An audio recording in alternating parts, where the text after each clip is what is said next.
Good evening, guys. Hope you're all well. Hope the weekend's going brilliantly, and I hope you're feeling better today than what you was this time last week. A week has gone. The dust has well and truly settled. International break, no Premiership. It's the Sunday sit back. Welcome every single one of you. Absolute legends in the chat already. Big up to all of you. Kawaja, Paul Nash is in as well. Big up to you, Paul. And Guna SC's in as well. Gavin L, as always, is in as well. So big up to every single one of you people. Hope you're all well. VGS. So the international break on the proceedings of things. And who'd have thought Arsenal players being brought home as if they've committed a crime. Do you know what I mean? They're coming home in their numbers, people. Zubimendi, the latest one. Noni Madueke, to me, is probably the only one that looks seriously injured. Is it mind games by Arteta? Is the club working madness? Or are the players generally injured? We will see. We will see in good time. My bet is they're all going to be fit and ready to go against Bournemouth. I think it's mind games. I think it's just precautionary. And if I don't know how they've done it, but if the club has wangled it and everyone's coming back to save getting injured for international breaks, then so be it. So be it. It's been done in the past many, many times. Alex Ferguson was absolutely brilliant at it. So, and I think Jurgen Klopp's done it in the past as well. And I think, Pep's done it. So, listen, only time will tell whether or not our players are generally injured. It may well be. It wouldn't surprise me. It wouldn't surprise me the amount of games they've played and everything else. So we'll have to wait and see. But big up to absolutely everyone that's in. Thank you very much for joining us. Sunday sit back session. It's always a funny one, international break, isn't it? It's a bit of a lull, but we're going to have a little chat tonight, people. We're going to have a little chat going forward to see what it's all about and see if everyone's still confident in winning the Premiership or the FA Cup. Yeah. Or the Champions League. Or the Champions League. We're still in all three competitions. Are we confident? We'll see. But before we get onto that, Harry Gunner, big up to you, DJB and everyone. Absolutely legends in. Lawrence is in as well. Afternoon from LA, DJ. Big up to you in the chat. Big up to you, Lawrence. Hope you're well, brother. Hope you're well. Kawaja, absolute madness. Supports all the channels as usual. Big up to you, Kawaja. I hope you're well. Good evening and big up to every single one. Fergie was the master of it. Paul Nash, he was, man. One thing, Alex Ferguson pulled so many strings, I'm telling you. Honestly, he was brilliant at it. You know, he done all sorts of madness with players. I mean, some of these players wouldn't even make international break. They wouldn't even make the tarmac. Do you know what I mean? To get on the plane, you know? So, listen, I don't think there's injuries with Declan Rice. I don't think, to me, Zubimendi's the latest one. I think it's all pie in the sky. The only one that may be injured is Noni Madueke, and we'll get on to Noni because we'll see the effects it has on Arsenal going forward, because the right-hand side for me is a problem. Or is it? We've got Max Dowman. So I don't quite know what the stress is all about. We've got Max Dowman waiting in the wings. You just got to trust him. Trust the process. Trust it. Anyways, I think City has won this year's league again. Well, they're 9 points behind. Let's say they've got the hardest work. They've got the hardest work to do. I think they need to more or less win every game, and we need to lose 2. But listen, it's Arsenal. It's Arsenal. Anything can happen. Am I as confident as I was after last week? No, I'm not. Going into that cup final, if we'd have put on a good display and we'd have brought the League Cup home to the Emirates, then I probably would have said, yeah, I'm confident, I'm buzzing, I think we can go all the way. But what I saw last week was unforgivable, and I'm not really confident, people. I've not really been confident for quite a while. I think the football we've been playing is not very, very good. Attacking level, we've been poor. players are now out of form, and if they are carrying injuries on top of being out of form, it's a recipe for disaster. So it's going to be an interesting ride for the rest of the season. 33 locked in already. DJB, is it wrong for me as a Gooner for nearly 60 years to want Arsenal to fail this season so that we can get this clown of a manager out of the club? All I'll say to that, Lawrence, is, and I listen, bro, I know how you're feeling. I know how you're feeling because I know exactly how you're feeling. You desperately want the manager out. However, if you want the club to fail, what you're then doing is, Lawrence, you're making that manager kind of get one over on you. You're letting your feelings towards the manager kind of lose your kind of allegiance to Arsenal Football Club.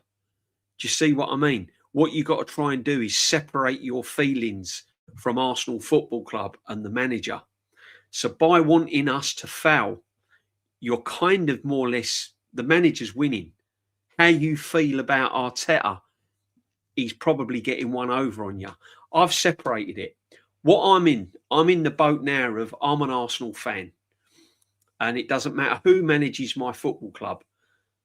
Arsenal will always be bigger than the football manager, always in my book. So I want Arsenal to succeed in every single competition they enter.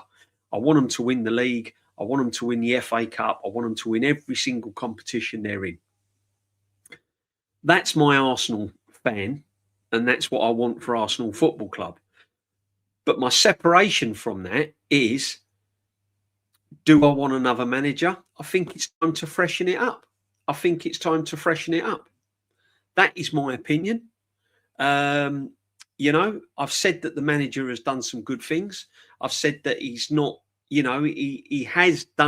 worked very, very hard within the club. He's done some good things. However, you know where I stand, Lawrence. I don't want him here for longer than he needs to be. My biggest fear is that if he does win the Premier League, he's going to get a contract handed to him that's too big. And I think long term it can be damaging, and that's just my opinion.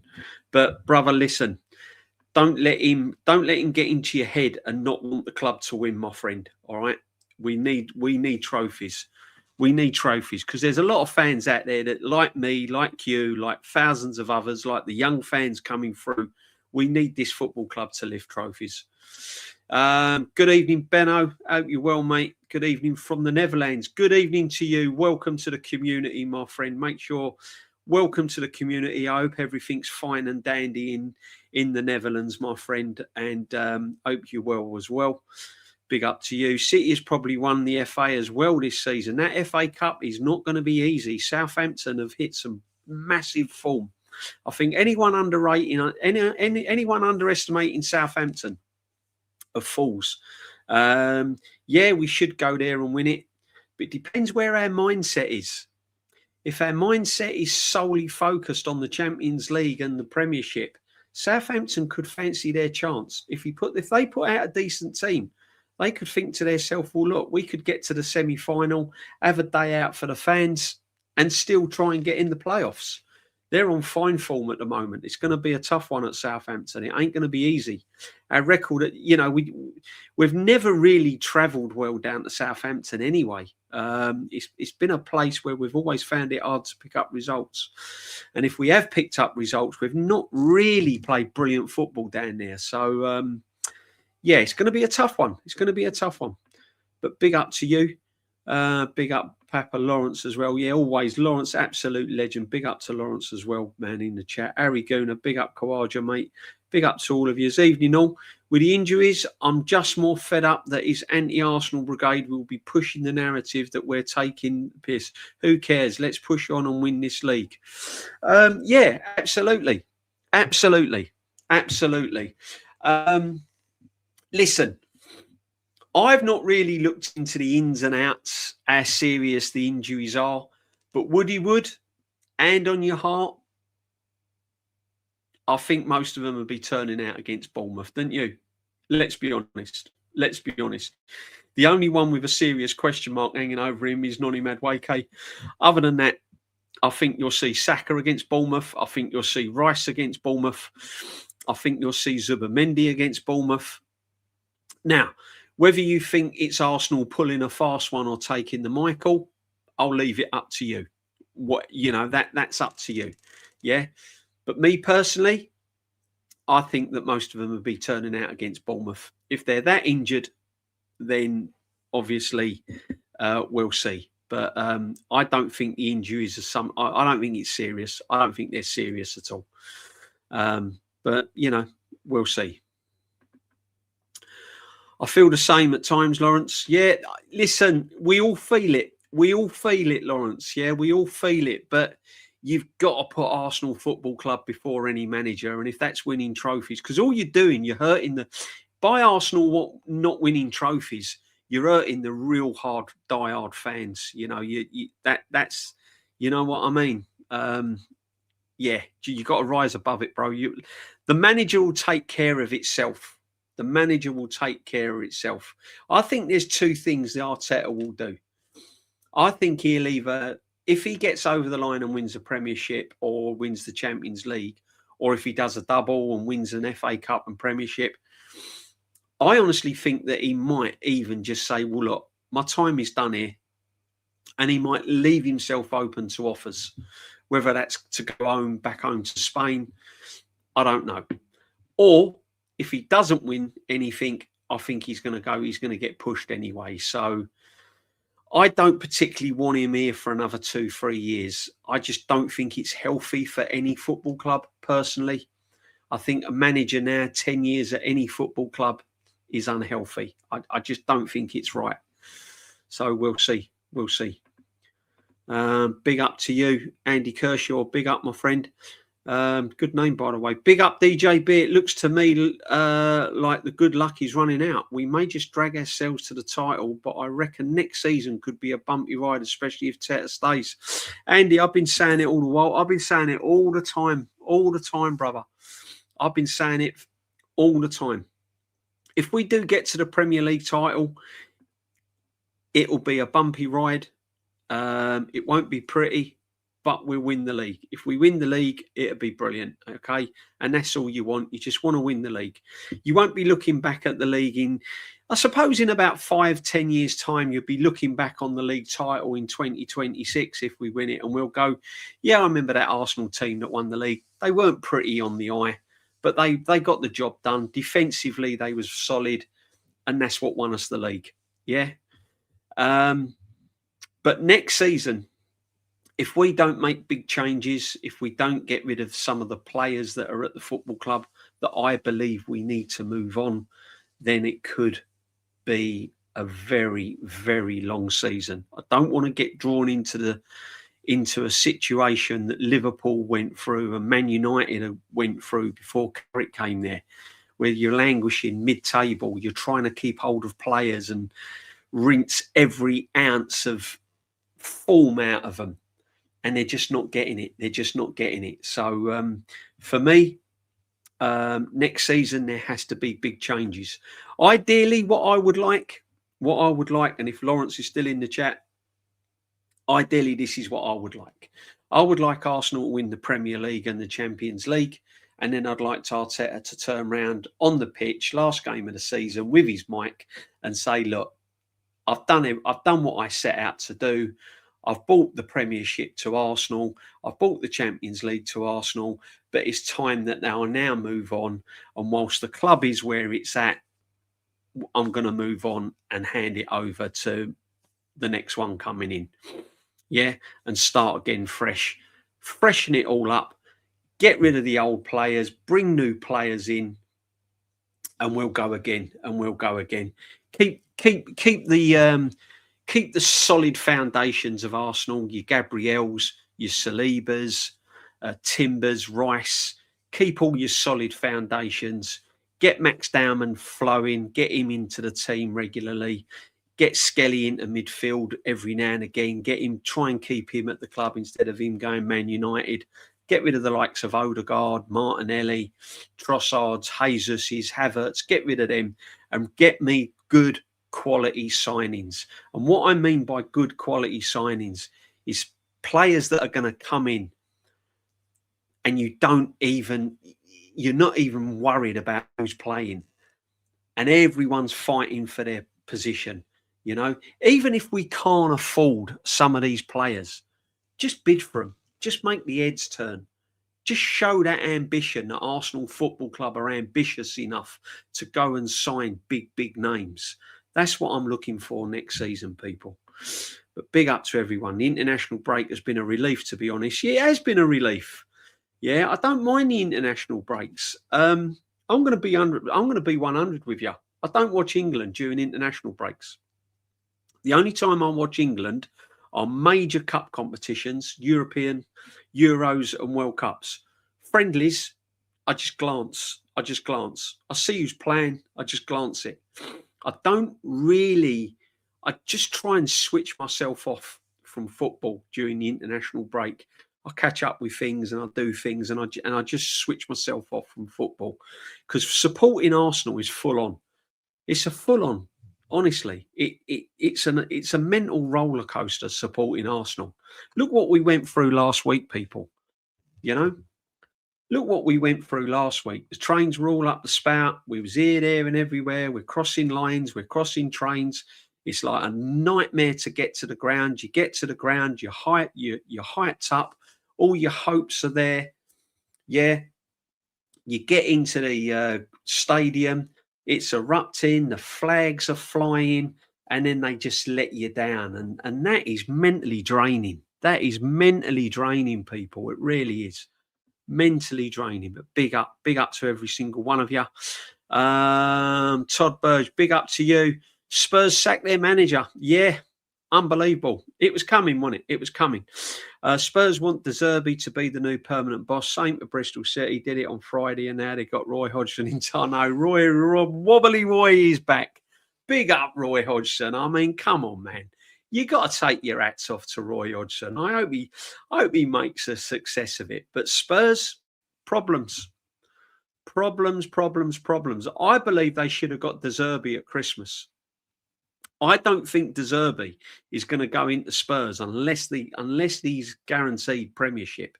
There is no way man like De Zerbi is going to take that job. Not now. You'd be a fool to take that job now. You'd be absolutely mad. If it was me, I'd be going, right, come and see me at the end of the season. I'll see where Spurs is. I'll see what ambition the owners have got. If we're still in the Premiership, let me look at it. Let me assess it. And then I'll let you know if I want the job. But to take it now would be absolutely madness. Yeah. Big up the Blacks Crow, my friend. Big up DJB. Hope the long break is treating you well. Yeah, it is, brother. I've got Easter next weekend, which I'm looking forward to. Not really an Easter bunny. I don't do Easter much, to be honest. But, you know, it is a break. And it is a break, but the weather's turned. It's turned cold. Hence, that's why I've got my old fat face kind of sweatshirt, hoodie on, whatever you want to call it. It's a bit chilly, but yeah, it's all good, bruv. It's all good. Big up to you. Evening, the assembled. Evening, everyone locked in. Sunday, sit back. We just chill, have a little chat, put your question, chat about what you like, people. Chat about what you like. Let's have a little on it. But we might have to recall Joel Campbell, 15-year loan. Crazy, isn't it? Joel Campbell, man, the forgotten footballer. Big up to every single one locked in. 63 locked in, so there should be a minimum of 63 likes. Martin Tapp, hope you're well, my friend. Big up to the Martin Tapp. Big up. Evening, DJB. Do you think Arteta's being clever by players withdrawing, or do you think they're generally injured? Do you know what? I think it's a mixture. I think it's a mix. If I'm going to be brutally honest with you, I think it's a mixed bag. I think it's a bit of a mixed bag. How much? Here's a question, right? Because it's this club and country war, isn't it? And it's been going for years and years and years, right? How much absolute authority has the clubs got over players and pulling them away from international duty? I mean, what kind of madness have they had to pull to get those players back? Have they just rung up old Tommy Tooks and gone, by the way, I want Rice home now. I want him on the next plane home. Get him home. I want him at Arsenal. Can they do that? Is it an agreement that they have? Or have they just literally picked up injuries at England and it's kind of, we're sending them home? Or has Arteta got involved and the Arsenal Football Club got involved? I don't know. To be honest, I don't quite know enough. I think I'm just letting my head kind of tell me that it's kind of, they've worked their magic, but they could generally be injured. You know, and if they are injured, it's a worry, people. It's a worry. But I think it's a mixture. I think it's a bit of both, people. I think it's a bit of both. Hey, chat, and big up, Nicholas. Hope you're well, brother. Hope you're well. Yeah. Autumn's looming where you live now, isn't it? It's getting autumnal now. It's getting a bit cooler. Oi, oi, Tappy boy. Big up the Paul Nash, man. Big up G, MF, 5F. Is it the media scare stories on the number of injuries, or have the club confirmed several short-term out for weeks injuries? Only time will tell. This is what we're talking about. I believe Noni is generally injured. I'm going to put it out there, right? I'm going to say Noni could be out for a few weeks, right? Hence in the title. I think Noni's going to be injured. Now, if Noni's injured, let's break it down. So Noni's injured, Saka's out of form, and for some reason or another, he's using Dowman sporadically. He don't want to overplay Max Dowman. And in a way, I get that, right? I get that. However, let's look at the bigger picture. For me, Noni Madueke ain't good enough anyway. So for me, he's not going to be much of a loss, right? Now, so if Noni Madueke is injured, that means Saka's got to step up. Now, Saka hasn't stepped up all season. There's a worry there. So now you're thinking, right, get Max Dowman in there. Max Dowman's got to play now, or he's got to come on and have Saka play for 55 minutes and bring Max Dowman on. Something's got to give. If Declan Rice is injured, you got to play Norgard. Now, no one's mentioned Norgard coming back from international duty because he don't play. Funny how Norgard, who's not first team, who can't even touch grass, can't get in the team. Funny how he's not been brought back from international duty. He's out with Denmark. So, and by the way, he scored the other day, but everyone was banging on about Gyökeres's hat-trick. Well, Gyökeres got a hat-trick is one, because Sweden plays completely different tactics to the way Arsenal play, and two, he's playing under a different manager. Of course he's going to bag. He's going to bag goals. We've been saying it all along. Me and Kenny is no big, massive fan of Gyökeres, but one thing we have said, take him away from Arsenal Football Club, the guy scores goals. So I weren't surprised he scored for Sweden. That's not because Arteta has made him a genius and a better player, because he was scoring goals before he even arrived at Arsenal. So, yeah. But there's a major problem. If they are injured, if Zubamendi's injured and Rice is injured, there's a major problem. Even though I'm not a great, big, massive fan of Zubamendi. I think he's one of the most overrated midfield players I've ever seen in the Premiership. You know, Jamie Redknapp settings. But it's what it is. So we'll have to wait and see. I mean, how long we got till Bournemouth? We've still got a couple of weeks till Bournemouth. They weren't going to play in the FA Cup anyway. He's going to play Norgard in the FA Cup. He might play Rice. He might start Rice. He might start Dowman. He'll probably start Havertz. He'll bring Odegaard back in the FA Cup as well. So they've got weeks to recover anyway. There shouldn't be any excuses why we're not slapping Bournemouth by the time Bournemouth comes round. We'll have to wait and see. Big up Martin Tapp. Big up to everyone else. Question: how can you separate the manager from the club when it was the club that employed him? Yeah, listen, it's a tough one assembled, but what I'm trying to say is Arsenal Football Club, Arsenal, the football team, will always be bigger than any person in that football club. Any manager, that should be bigger than the manager. So if you support Arsenal, you're supporting the success of the football club. Yeah. And you've got to try and separate your hatred toward or your dislike towards the manager. It's like when you go, it's like when you've got a job, right? You do the job to the best of your ability. You might not be able to stand your boss. But once you're doing your job, you're doing it to the best of your ability. You don't give a monkeys about the boss, really. Yeah. Arsenal Football Club have got no control who they employ. Us fans have got control in how we support our football club. And if you're a fan of a football club, it doesn't matter who's in the dugout. You want them to win trophies. Who's in the dugout is a separate issue for me. I want trophies. Arteta, I don't really give two monkeys about, to be honest. If he goes at the end of the season, I'm not going to lose sleep over it. 100% no. Even if he wins the Premiership and the Champions League. If he turns around and says, look, I'm off, I'm not losing sleep over it. Big up, everyone. Big up, Marie. Hope you're well. Big up to you. Thank you for joining us, the Sunday Sit Back. Hope you're well, Marie. Big up to you, darling. Hope you're well. Yeah, Marie's in. All the legends are in tonight. Big up to every single one of you. Big up, DJB. Never underestimate teams from lower leagues, ever. Never have done, Peter. To be honest, Peter, I've never underestimated or disrespect any football team. I don't even disrespect Spurs. Yeah, I don't even disrespect Man United. They're my rivals. I don't like them. Always want Arsenal to win. I don't wish Spurs to win trophies. I don't wish Man United to do well. But I respect them because I respect all football and I respect every single football fan. I said this before on my stream months and months ago. Being a football fan is hard work. It's hard work. If you're an absolute dedicated football fan, you sacrifice a lot.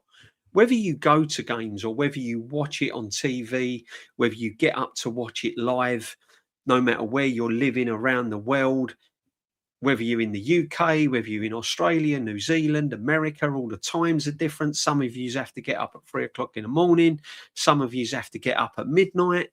You know, being a football fan's hard work. And I've got respect for every single football fan. They probably haven't got respect for me, but I don't care. It's what I do. So it is what it is. There's clubs I like, there's teams I like, and there's teams that I don't like. You know, but I respect them all. Yeah. Do I want Spurs to go down? Of course I want Spurs to go down. But I've been brought up in a West Ham area. So, you know, it's a difficult one. It's a difficult one, man. There's not a West Ham. I'm telling you now, if Arsenal, here's a question, right? If Arsenal was in a relegation battle along with Spurs, right, I will guarantee you that 90% of fans around the country would want Arsenal relegated over Spurs. And that is not because of the football club. That is because of the fan base. This club is hated, is disliked because of its fan base, not necessarily because of the football. The football's always been respected. The likes of the Henrys and Bergkamps and, you know, your Liam Brady's and your Radfords and Pat Jennings's and all of that. They've always, you know, Alan Smith's, Paul Merson's, always been respected. Tony Adams. All the teams have always been respected, and a lot of fans have always respected what Arsenal Football Club has achieved. But I would say the last 15, 20 years, I would say the last 10 years, even worse, the fan base has just got unbearable. It's got unbearable for us. So you imagine a rival fan. Yeah? 16 likes, 45 watching. What are we doing here? Come on, people. What is all that about? Slap the likes. You know it helps the channel. Come on. If we win the league this year, I think he'll walk. Depends what he gets offered. Depends what he gets offered. If Barcelona comes looming or someone like that, I think he could do. I think he could do. Saliba couldn't even play all for France. Now, Saliba, do you know what, Marie? That's a big point. Because Saliba's been struggling most of the season with that ankle. He's had an ankle problem for quite some time now. I'm going to be real with you. He's had an ankle problem for quite some time. And he's still struggling with it, Marie. Now, he's another one that I would be really worried about losing. Because Saliba is, yeah. When did he do that ankle? I can't remember who he twisted when he done his ankle. Was that the last international break or was it for Arsenal? But he's been playing on it. And then he's been going off. Then he's not, it's just not been right. It's just not been right, Marie. When we break over DJB, we face Southampton, Bournemouth, Sporting Lisbon first leg, Man City. That will determine. I reckon, Lawrence, that Bournemouth game is huge. The Bournemouth game is huge. Sporting Lisbon, I'm telling you now, Sporting Lisbon is not going to be easy. That is going to be a tough first leg. Tough first. They've found a bit of form as well, and they score goals. So it's going to be quite a battle.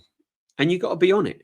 You got to be on it. And it depends on how shell shocked we are after the League Cup. That League Cup has probably taken a hell of a lot out of us. A hell of a lot. Yeah, I've got the feeling he won't be here next season, regardless of what happens. Do you know what? A lot of people have got that feeling, Harry. A lot of people. You're not the only one with that feeling. You're not the only one with that feeling. Next season, I do not want to see playing it. Oh, man. Unknown, man. It's been crap. Honestly, the football we've been playing has not been good for the last 2 seasons. And I'm going to be honest with you, right? I'm going to be honest with you. And people say, oh, what does it matter if we win the Premiership? And I get that. I get that. Yeah. If we win the Premiership, we're not going to be looking back and going, oh, the football was crap. You're just going to be celebrating winning the Premiership after 20 odd years. I get it. However, if you was to break it down, I'm talking as a football fan watching Arsenal. You do want to see something, don't you? Let's be honest. What gave you more of a buzz? 2023 season or last season and this season? Although we're top, and although we've got a great chance of winning the Premier League, I still look back at that 22-23 season, the way some of the football we played then, and I get more out of that season than what I am getting now, and we're top of the league. Now, how does that make sense? We're 9 points clear, we're top of the league, yet the 22-23 season is giving me more of a buzz thinking about it, So eventually, I do want to see us turn the corner and start playing some good football. But let's get this season out of the way first. And then we can talk about that in the summer. I think in the history, Carrick will be called an underrated player, but an overrated manager. Depends what he wins as manager, Depends what Carrick wins as manager. Carrick was a brilliant player. Carrick was a very intelligent player. I see him at West Ham years ago.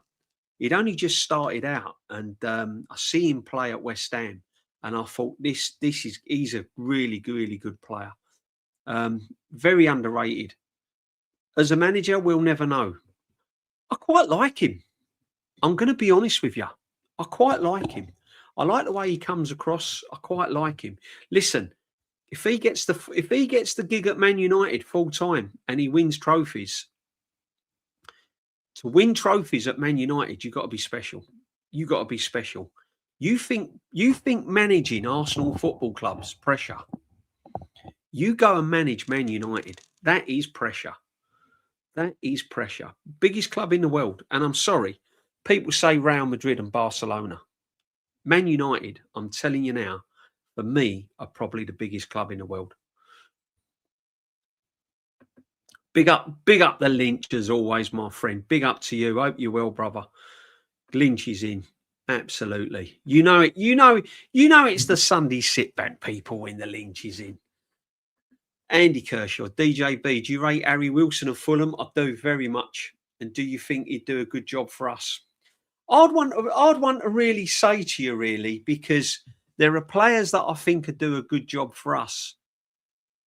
But I always look at the system the manager plays. I don't know if Harry Wilson would fit this system. So although Harry Wilson is a brilliant player, under Arteta and the way he plays, I'm not sure he will fit his system. You know what I mean? You've got to be a certain player to play for Arteta.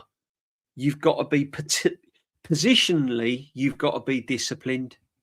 You've got to retain your ball retention has got to be good. Your work rate has got to be high. And you've just got to literally follow the rules by the letter. You can't go swaying, and you can't take matter into your own hands. Wilson plays with a little bit of freedom for me. I don't think he'd brilliant player, great shout. I like Adam Wharton as well. I think Adam Wharton's a good player. Anderson's a good player. All of these players would do a job for Arsenal. I just don't think they'll do a job for Arsenal under this football manager. And this is when people say to me, how can you say you want the manager to go if he wins the Premiership and the Champions League? Quite simply because the long term, I just don't think he's right for the job. I don't think he's right for the job. Perry Groves was on TalkSport the other day because Adrian Durran had ripped in about Max Dowman saying that he wouldn't excel at Arsenal under this football manager. Well, all the evidence, what he was coming out with was true because all the evidence is there. Youngsters haven't really excelled under this football manager. Reece Nelson, goes on and on and on. Lewis Skelly's the next victim.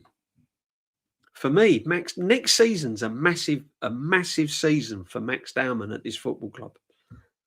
Max Dowman has got to get the opportunity next season. If he don't, he could really fall off. Big up, mate. When you win the Prem, sure your locals celebrate, but non-local fans. Sport is about community. So you locals can enjoy, but the rest, woo, we won. But I have my 9 to 5 tomorrow.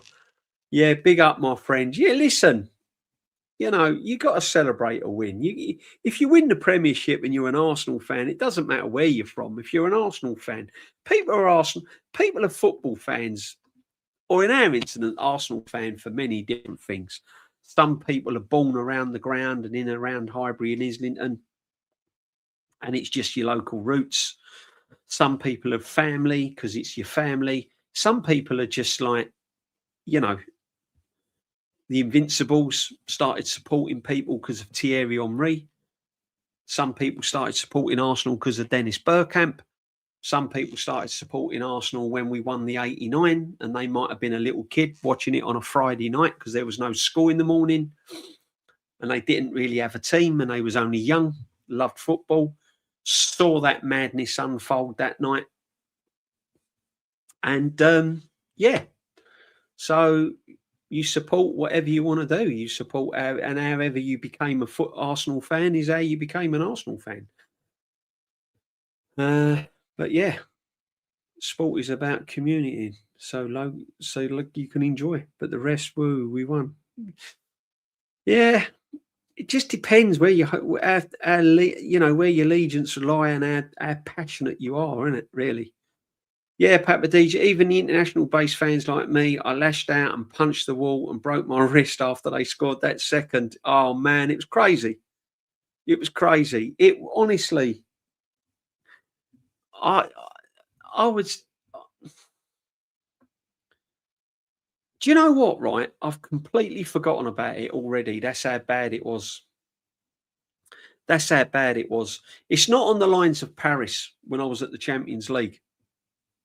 It's not on the lines of that. Never will be. I can't talk about it, can't watch it. Really, really hurts. That I was never been so hurt after a game of football.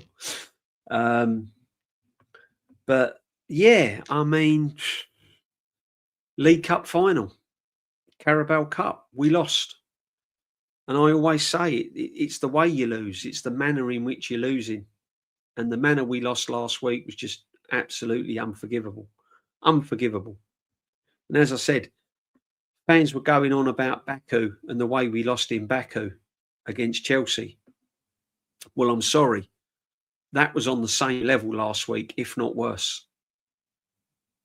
You know? Can you imagine being fifth or mid-table? Can you imagine if that was the only cup we could have won this season? Imagine if we don't win any cups this season. I wonder what the fans that turn around and say, "Oh, it's only the Carabao Cup; it don't really matter." If we end up with nothing this season, I wonder what they'll say then. I wonder what they'll say then. Good day, DJB. Good day to you, my friend. Hope you're well, my friend. Hope you're all good. Good old Joel Campbell. Yeah, absolutely. I doubt it, Marie. It should be the other way round. International managers should be withdrawing the players from Arsenal to protect from the head. Egypt, I'm telling you, man. Great comment. Great comment. Smash the button, people. It's Proper Helps DJB channel. You know it does, Paul Nash.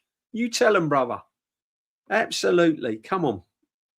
There's a lot of people that have switched off on the channels, but the mingle is still here. And the mingle will be back Easter Sunday as well. If all goes well, Easter Sunday night will be back as well. That's the whole squad. Do you know what? Listen, there's probably, if I was to put a bet on what out of all the players that have returned from international duty who are generally injured, I'd probably say Noni, Madueke and Saliba. If I was, you know what I mean? But listen, yeah. Bav the Ripper, how you doing? Hope you're well. PR OCS more like, yeah, exactly. Yeah. Premier League is what the league is, DJB. The Premier League this season has been disappointed, hasn't it? In actual fact, the Premier League has been disappointing for about the last 2 or 3 years, if I'm going to be brutally honest with you. It wasn't very good last year. Liverpool won it at a canter. They won it at a canter. They was never really challenged, were they? Oi, oi, the Bavster. Oi, oi, the Bavster. Absolutely. Saka looks like he's playing 50% effort-wise. Looks like his heart ain't really in it. I've been saying that for a long time. I've been saying that Saka's not really been playing with a smile on his face at Arsenal all season. I've been saying it. I've been watching his body language, and I've been saying it on shows and streams. I've been saying, if you look at Saka, he's lost that spring in his step. He's lost that little cheeky smile that he used to have. You know, he hasn't got the same personality as he did. He used to play like a little kid, didn't he? As if he was enjoying his football. Now he's playing as if he's as if he can't be bothered. Now, whether or not that is celebrity status that's gone up a level, and he's now walking around with a bit of a swagger, and he thinks he's the big I am. And let's be honest, he shouldn't be, because he hasn't won anything. He's not won a World Cup. He's not won a Champions League. He's not won a Premier League. He ain't won a League Cup. And he was substitute in an FA Cup final when they won it. So he hasn't effectively won anything. And this player's on 300 grand a week and he's won nothing. So that guy, as brilliant as he is, should not be walking around like some sort of like Johnny Big Boy. Because unless you start putting trophies in that cabinet, you can't really say anything. But he hasn't been himself. Saka's not been himself for ages. Yeah. Plus he had service. Gorkarez, exactly. Do you know what, right? It was really getting on my nerves. Bav, Gorkarez a different player when Arteta ain't making him defend. 100%. Do you know what? I didn't do a short, but I was watching shorts saying, oh, Gorkarez, my man's bagged an hat-trick, blah, blah, blah. Right? And I really wanted to come on and say, well, of course he's bagged an hat-trick. He's playing for Sweden. Sweden's whole game is based on feeding the strikers and getting the strikers involved. Always has been. Playing through the lines. Yeah. Sweden's notoriously playing through the midfield. Yeah. And it's Ibra, when he played for Sweden, it was all based on strikers. Brolin, I can go back years, Swedish strikers, Swedish attacking players. That's what it's based on. He was always going to score for Sweden. He ain't scoring for Arsenal, pure and simple, because of the tactics this manager adopts. Now, if you want to see that for the next 2-3 years, then that's fine. You better win the Premiership and retain it the following season. Because you ain't going to put us fans through this crap football and watching players fall off the cliff and win nothing. That cannot be sustainable. Kenny despises Gorkarez. Do you know what, right? Unknown. The thing is with Kenny, and a bit like me as well, yeah? We don't necessarily say the things what people want us to say, what people are hoping for us to say. We literally go to the football match, we sit in the stands, and we watch with our own eyes. We come out of the football ground, and then we relay it to what we've seen. We don't gloss it. We don't sprinkle any magic dust on it. Literally, it's taken from the stadium and aired. That's it. And what I've seen from Gorkarez and what Kenny has seen from Gorkarez is substandard performances from a striker. His anticipation is all wrong. His forward thinking is all wrong. His first touch is all wrong. Bringing other players into the game is all wrong. And that's what I see. Now, the difference is with me, I think Gorkarez in a different team is a really, really good goal scorer. I don't think Gorkarez is a terrible, terrible, awful footballer. He's a goal scorer. That's all he is. He's got nothing else. He scores goals. So why not play to that strength? I cannot understand how a football manager, 7 years in management, or 6 going into its 7th year in management, cannot think to himself, right, what can this striker give me? Can he give me assists? Is he a Harry Kane? Can he drop deep? Can he bring other players into the game? Has he got a brilliant first touch? No. But what he can give me is goals. And goals wins games. So what I'm going to do, I'm going to change my tactics a little bit to make sure this player scores me goals. And Arteta has not done that. So I can't blame Gorkarez. I have to blame the manager. That's the only person I can blame. Because Gorkarez's record shows he can score goals. If you speak to any person that's a Sporting Lisbon fan and say, what about Gorkarez? And they'll say he's a goal scorer. He's not naturally the best gifted player in the world. He ain't going to give you what Harry Kane gives you. He ain't going to give you what the great strikers give you, but he's going to give you goals. And I can't understand. We've got 7 games left of this football season. And this manager has still not found a way to make him prolific. And yet he goes to Sweden and scores a hat-trick. I just don't get it. I don't understand it. Not confident at all in anything in the cup final. Foreshow of what's to come for the rest of the season, and we badly need to get rid of Arteta before matters gets worse next season. Do you know what? I can't put my hand on my heart and say we're definitely going to win the Premier League. Because, again, I saw it with my own eyes last week.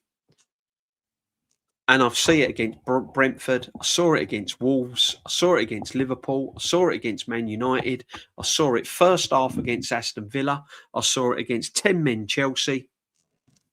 The list goes on. I can't confidently say that we're going to win anything this season, if I'm brutally honest with you. The only thing I'm hanging on to is that we're 9 points clear and Man City have dropped points. That's it. That's it. If Man City win all their games, they're going to win the league. That is what I'm going to tell you. If Man City now win all their games, they're winning the league because we are dropping points. 100%. Big up everyone in the chat. 90 locked in. Wasn't expecting that, people. Thank you very much indeed. Absolute legends, every single one of you. And all your comments are always appreciated. Whether you agree with one another, whether you disagree with one another. I've always said, as long as it's respectful, we'll listen to people and we'll have a chat about it.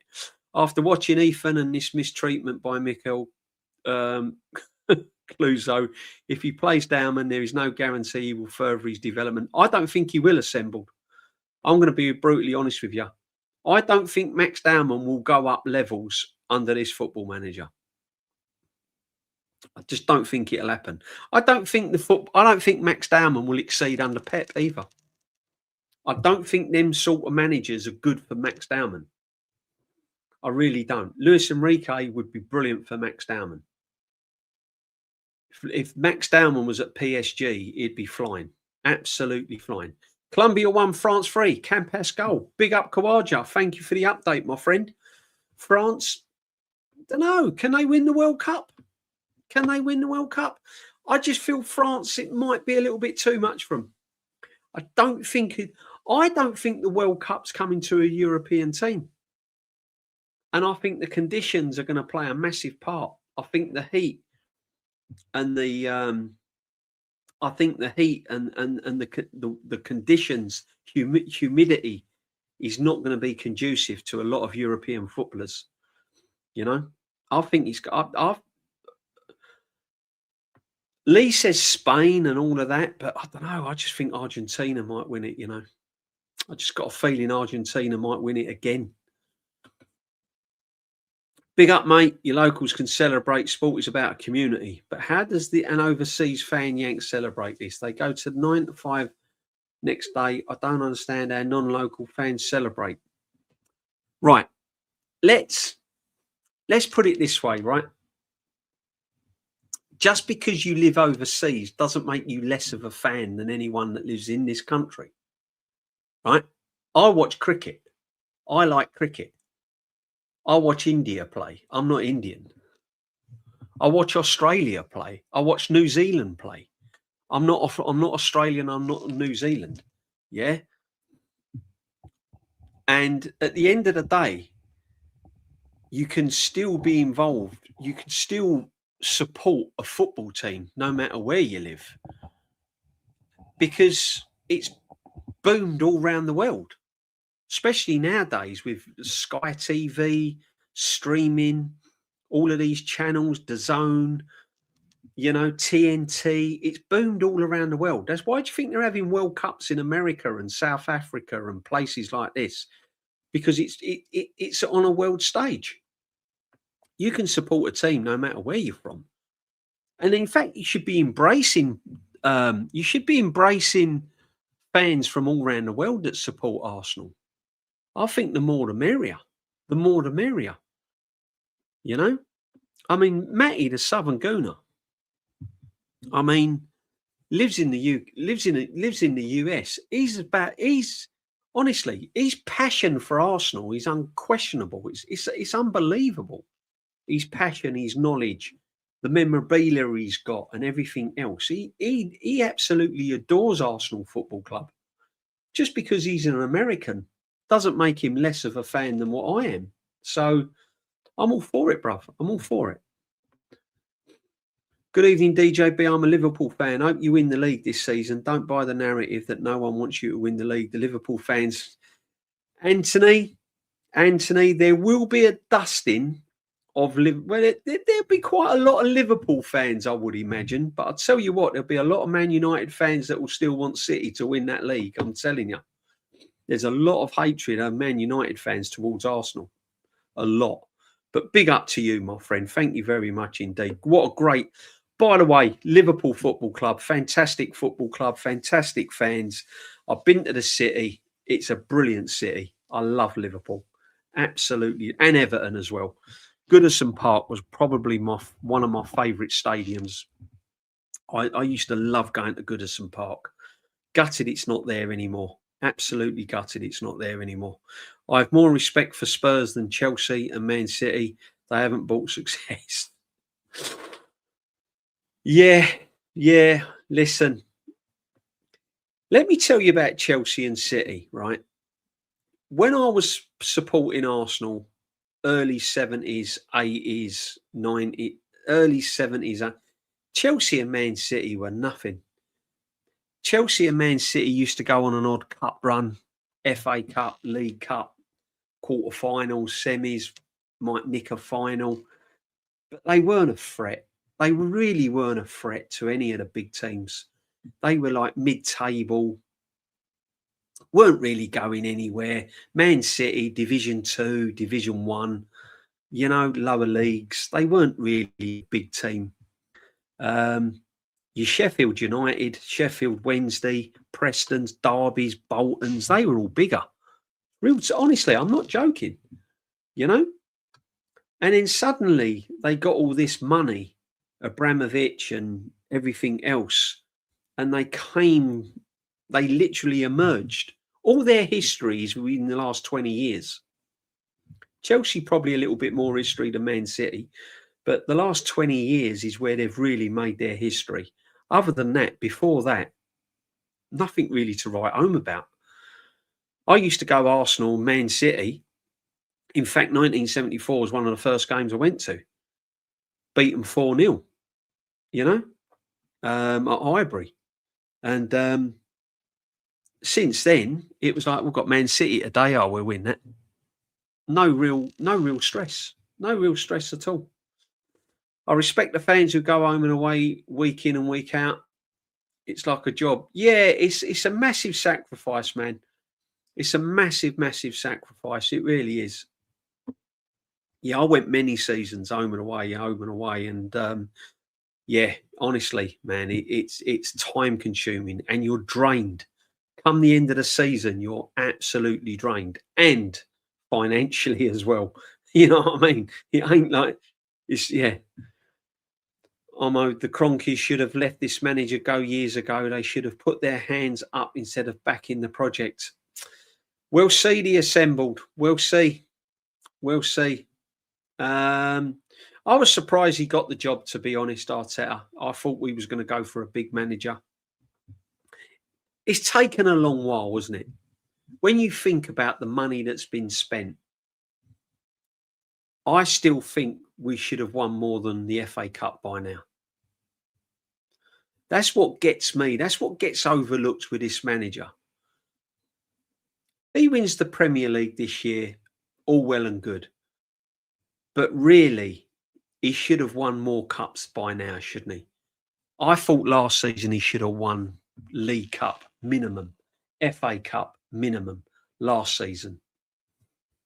So yeah, the Cronkies are getting it. If Arteta goes downhill drastically, even more so, if he doesn't win the Premier League this year or a major trophy and he's still at this football club next season, I'm on the Cronkies. You can't blame the football manager. There is no way I'm blaming Arteta.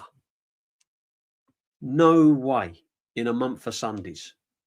You blame the people that are putting him in there and keeping him there for failure. Yeah.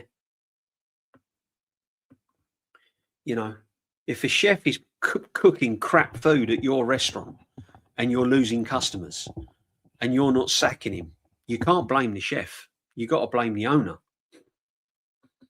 Big up the Suge as always, my friend. Big up the Suge. He's in. Absolute legend, my friend. Big up to you. Big up DJB in the chat. Hit the likes and subscribe. Come on, it makes sense. I'm just at the gym. Big up for you, Suge. Put some effort in. Why not?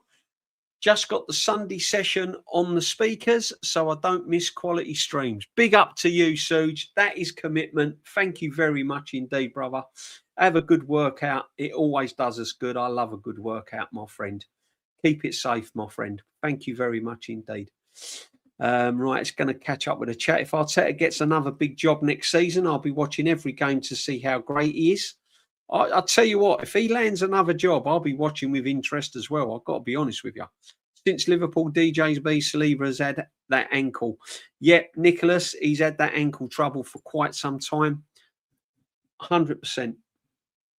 The fan base seems to be compromised mainly of strugglers, not just in the UK, it seems, but around the world. Strugglers accept mediocrity. They see football as an escape from life's pressures.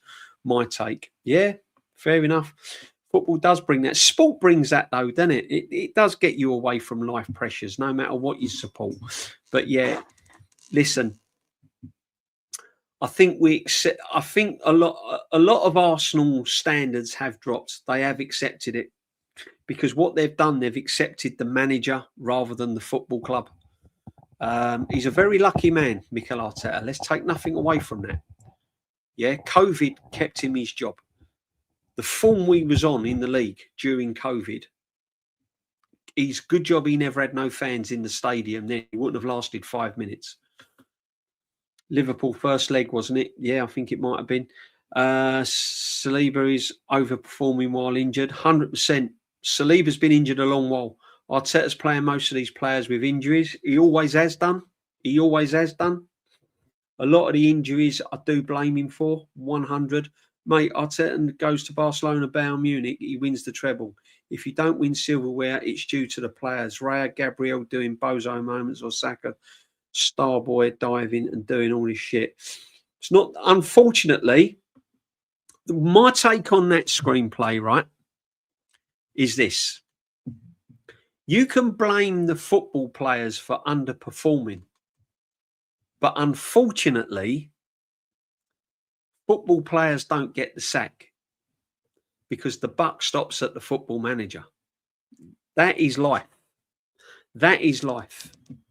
The manager picks the tactics. The manager arranges the training sessions and what he wants. The manager picks the team. The manager picks the captain. The manager decides when he's going to make the substitutions and at what time during the game he's going to make the substitutions. That's not down to the players. That's down to the manager. These tactics are just not good enough. These tactics starve quality players at this football club. These tactics may get you over the line this season, but the tactics he adopts to this football team and the quality players that we have at this football team long term is not sustainable. And that is down to the manager. The players don't run on the pitch and decide to play how they want to play. They play under the instructions of a manager. So if we lose games and we're not winning trophies, unfortunately, it's the manager that gets the sack. Big up to everyone locked in. Yeah. And he might not win trophies at Barcelona or that. He might not even get the job, to be honest. But honestly, DJB, apart from City, Bournemouth, not many teams have been playing scintillating football week in and week out. It's been a poor league. It has been a poor league, Arsenal Pulse. I'll give you that. It's been a piss poor league. The Premiership's overrated anyway. I'm gonna be real with you. English football's overrated. Football in this country is overrated. Why do you think we haven't won the World Cup since '66? Why do you think we've never won the Euros? It's overrated. Big up everyone that's locked in. Martin Tapp, the football in 2023 was on fire. The last season, it's been crap. Massively. Massive drop off since then. Not only do I think he stays, I fear the doubles down and plays and same football this session. Doesn't matter who we buy if the direction of football stays the same. I'm with you, bro. Big up, Sully. Now we're talking. Darren Sullivan.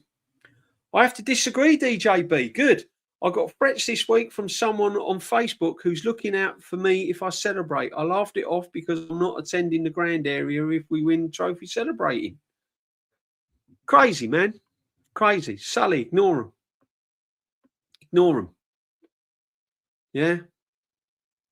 who's looking out for me if I celebrate. I laughed it off because I'm not attending the ground area if we win the trophy celebrating. You attend it, Sully. I tell you what, you better be there, because if you're not there and I don't see you, I'll be very upset, Sully, all right? Yeah? Don't let the bastards grind you down, my friend. If we win a trophy, I'll always say this is the worst Premier League side I've ever known. I'm going to go with one of them. I'm going to go with one of the worst top flight teams I've seen. There was a couple under Terry Neal. But yeah, I'll agree with you. Definitely. And if Odegaard lifts the trophy, he'd be the worst captain ever to lift the Premiership. That is a definite. I understand what you said about separating the manager from the club because there's no one bigger than Arsenal. Problem is, DJB, is Arteta thinks he's bigger than the club. That's the problem. I've always said that, Lawrence, and I understand where you're coming from, bruv. But listen, you're an Arsenal fan. Let's win the trophies and let's listen. This manager will. One thing that keeps me going is I know for a fact this manager I'm going to be there, hopefully, longer than the football manager. And my sons are going to be following this club longer than the football manager. And you lot in the chat are going to be following this football club longer than the manager. And I've said this before, once this manager leaves this football club, he ain't going to give two monkeys about Arsenal Football Club. And no matter where he goes, if he manages a Spanish team and we play him in the Champions League, he ain't going to be worried about Arsenal. He's going to be worried about beating us. This is what I'm saying. It's like all these players that go around kissing the badge. I take no notice of it.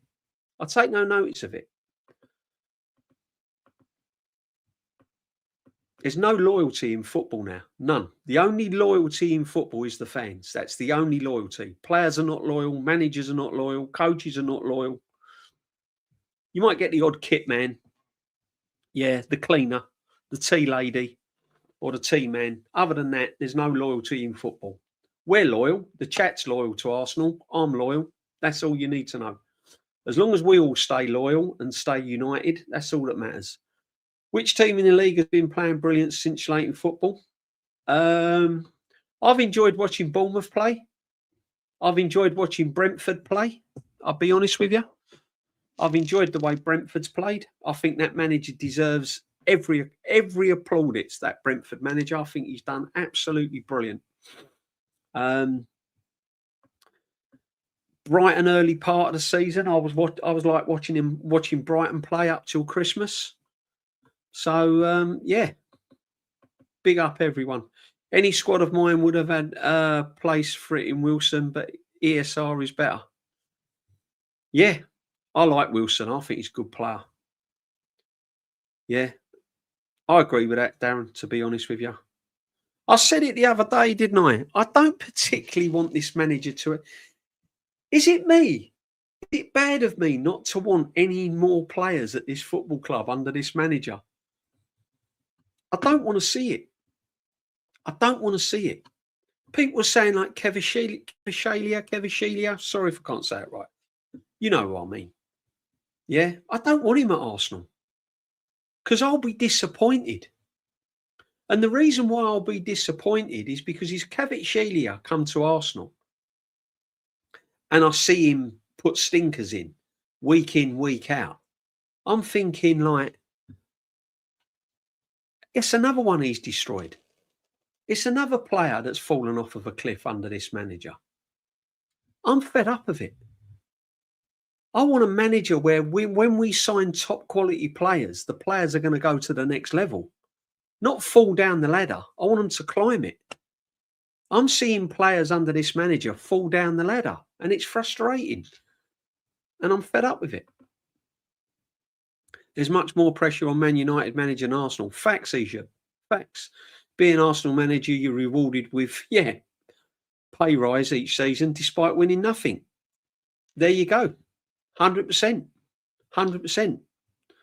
And the fan base tolerate it as well. That's the problem. Fan base don't tolerate it at Man United. Well, they was under Amorim, weren't they? Big up Tyrell. Make sure you go and follow Tyrell and sub to Tyrell as well.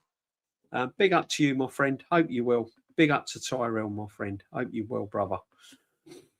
22-23 season feels like Arsenal's fast-paced, confident, smooth attacking football. We got caught in the emotion and we should have learned, improved. For me, if you're a good manager, if you're a top manager, you could have taken that 22-23 season and learnt to play ugly as well. You could have mixed it up. A good manager knows how to play good football like that and still be hard to beat. That is what you want. Nowadays, you seem to get a team that either plays attacking and lets goals in.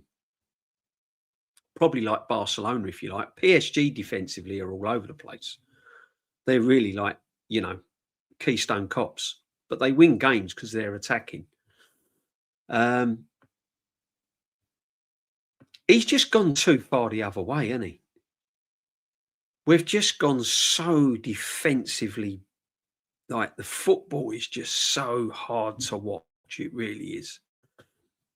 Big up everyone locked in. Joseph Connor, member for 9 months. What more can I say? Big up to you, my friend. Absolute legend. Thank you very much for all your support. Everyone in the chat as well. Big up to you, Joseph. Suge is in again. Big up, Suge. DJB, I disagree. Not all fans are loyal. The chat in Sean's, Aaron's, Jez, Nortsky, or your stream are loyal. Top Gooners are using this club for money. Yeah, that's pretty much more or less what I said, though, Suge, wasn't it? I said all of you lot are loyal. I'm going by the majority of fans that I know, that I sit with, that I see at the stadium. They're real loyal fans. But listen, bruv, I'm not stupid. Listen, I know for a fact there are fans that are on this industry and they're not. They don't really give two monkeys. And I've said this. I think I'm the only one that said this, actually, Suge, that if Arteta leaves, we're going to lose 30% of our fan base will disappear. Will disappear. They'll just sort of, how did Arsenal get on today? Oh, they won 2-0. Oh, right, okay. That'd be it. That'd be it. Most of the 30, I would say 25-30% of the fan base are supporting Arsenal with any passion because of this football manager. As soon as this manager goes out the door, the passion will go. The passion will go. So I'm with you, Suge. But I see where you're coming from, bruv. Thanks for your super chat, as always. Absolute legend. I'm worried about Damon because this arsehole of a manager has struck. Yeah, I'm with you. Charlie Patino, ESR. AMN, Willows, Nelson, Wanyeri, MLS, all examples being treated like by Arteta. Totally agree. Totally agree, Lawrence. Me and Shane's been saying it. We had a golden generation. I still say that's why Per Mertesacker left the football club. I've already moved on from the League Cup final. You got to. You got to. But you can't ignore it, though. You can't ignore it. I know exactly why we bottle it. There are two reasons. This is why you're the best Arsenal content creator. You have the most soothing voice and you talk football. Lee Gunner, Jez, too much drama. Glad to have calm, soothing channel like yours, mate. Okay, well, cheers screenplay for that. But I've got a lot of respect for the Jezza and the Lee, 100%. Listen, we're not all the same. Everyone's different. Some people don't like the way I come across. Some people do, some people don't. But thank you for your comment, my friend. Much appreciated. Thank you. Arteta is hopeless in his rotation by March. Players are still flopping. Crazy, isn't it, Darren? Crazy. Crazy, crazy, crazy. Guys, look, anyone that's been following me knows, and I've never, ever flip-flopped, right? I've never wanted this manager. I didn't want the manager at the football club. I had very, very strong reservations of him being manager of Arsenal. I wasn't really keen on a manager coming into Arsenal with no experience of being a manager. For me, that was a gamble, a real gamble. You know, you come into Arsenal Football Club and you've never managed. I don't know. But I'll tell you what, I'll give you the benefit of the doubt. I'll get behind you. And then when he came across and everything else, and we won the FA Cup, all right, wasn't his team, I get that, blah, blah, blah. But he rallied, and I'm thinking, okay, I'll give you the benefit of the doubt. We'll see where we go. We'll see where we go. And then you looked beyond, and then you started to see some of the results that we was pouring out during that lockdown season, and losing here and getting beat by Burnleys and all of this. And I'm thinking, oh no, what's going on here? Then you see what he was coming out with. And I always rate a manager by the way they come across. He never takes any accountability. And for me, that's a coward. For me, that's a coward. Someone that can't hold their hands up and take accountability and always swing the narrative. And straight away, I'm thinking, long term, I just don't think you're going to manage this football club too well. You know, give him his credit. He's got us competing. He's got us going for Champions League. He's established the football club in Europe again. He's done some good things. I keep saying it. He's done some good things. Take me out of. He's worked tirelessly hard. He's put a lot of effort into it. You can't knock him for that. But for me, it's time for a change. And I said that last season, said it the season before. It's time for a change. If he gets over the line this season and he gets another 2-3 years, I think it could be damaging. I think the damage will be worse. It's only 100k. That guy's a joke of a fan. Our trophy cabinet is full of cockroaches for 6 years now. Absolutely. Mentioned it on Jezzy's show last night. Some of us are born in the area and the club is in our DNA, but I'd never claim exclusively of supporting Arsenal. The more, the merrier. The more, the merrier. Absolutely. I mean, my history with Arsenal is deep, massively deep. My family, everything. The fact that I was taken out of North London when I was little and brought to the suburbs, because that's what people done years ago. They moved out of London. It was all getting claustrophobic, you know. I mean, Dagenham, massive council estate, was like living in the countryside years ago. You know, that was way outside of London. That was like miles away. That was like nice, you know. Nice front gardens, rose bushes, flowers, lawns, all nice lawns and everything. I didn't know it was a West Ham area till I started school. Man, you know. But yeah, Rice, Saliba, injuries. Santi versus Sesu for you in terms of raw ability. Oh, man. Both brilliant players. Both of them fantastic players. Santi had his qualities beyond, yeah. What I liked about Santi was his turn of pace. The way he could sort of manipulate the ball, get it from out of his feet, pick a pass. I got that. But do you know what I liked about Cesc? Just his way, his manner. Just his intelligence, the way he got himself out of trouble. And I like players that make it look easy. He had 3 or 4 players around him, but he'd always find a way to create space. I like players that create space in difficult circumstances and then make it look easy. You never see Cesc give the ball away. You never see him ruffled or phased. He was a brilliant player, Cesc Fabregas. Brilliant player. Look, some people say the reasons why he left Arsenal was distasteful. His allegiance to Chelsea. Some people question that he's got more allegiance to Chelsea than he has at Arsenal.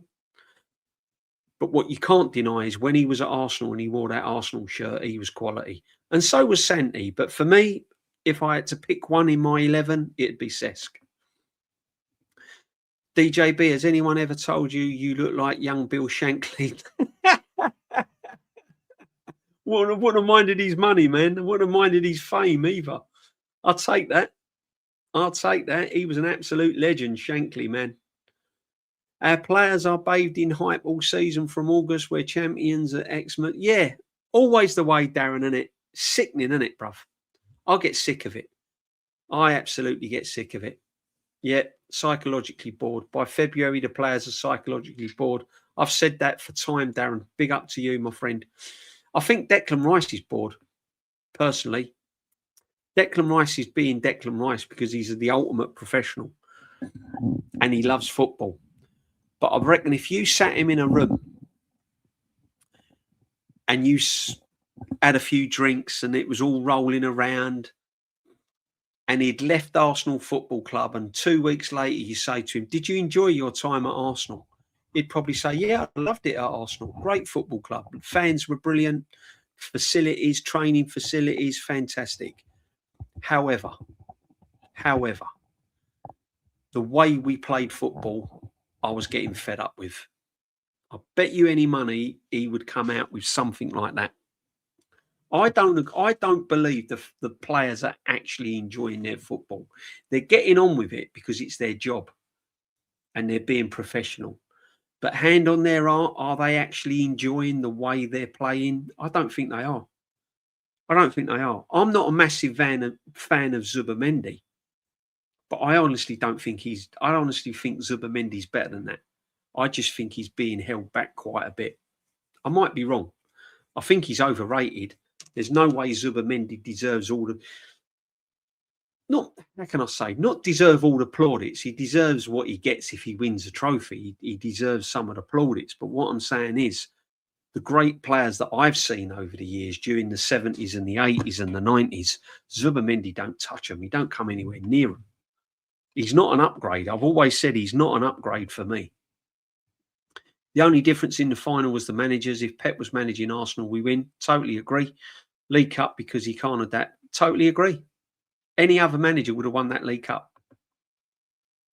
Friend of mine, Heathrow working, Saka was leaving the country. He said he was miserable as fuck. Yeah, 100%, Darren. I've said it all along. He's lost that little quirkiness about him.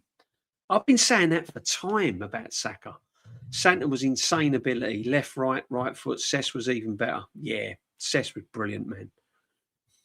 Saka has caught big time Charlie's disease off that Norwegian hooker. Oh, man. Josh Smith, big up to you.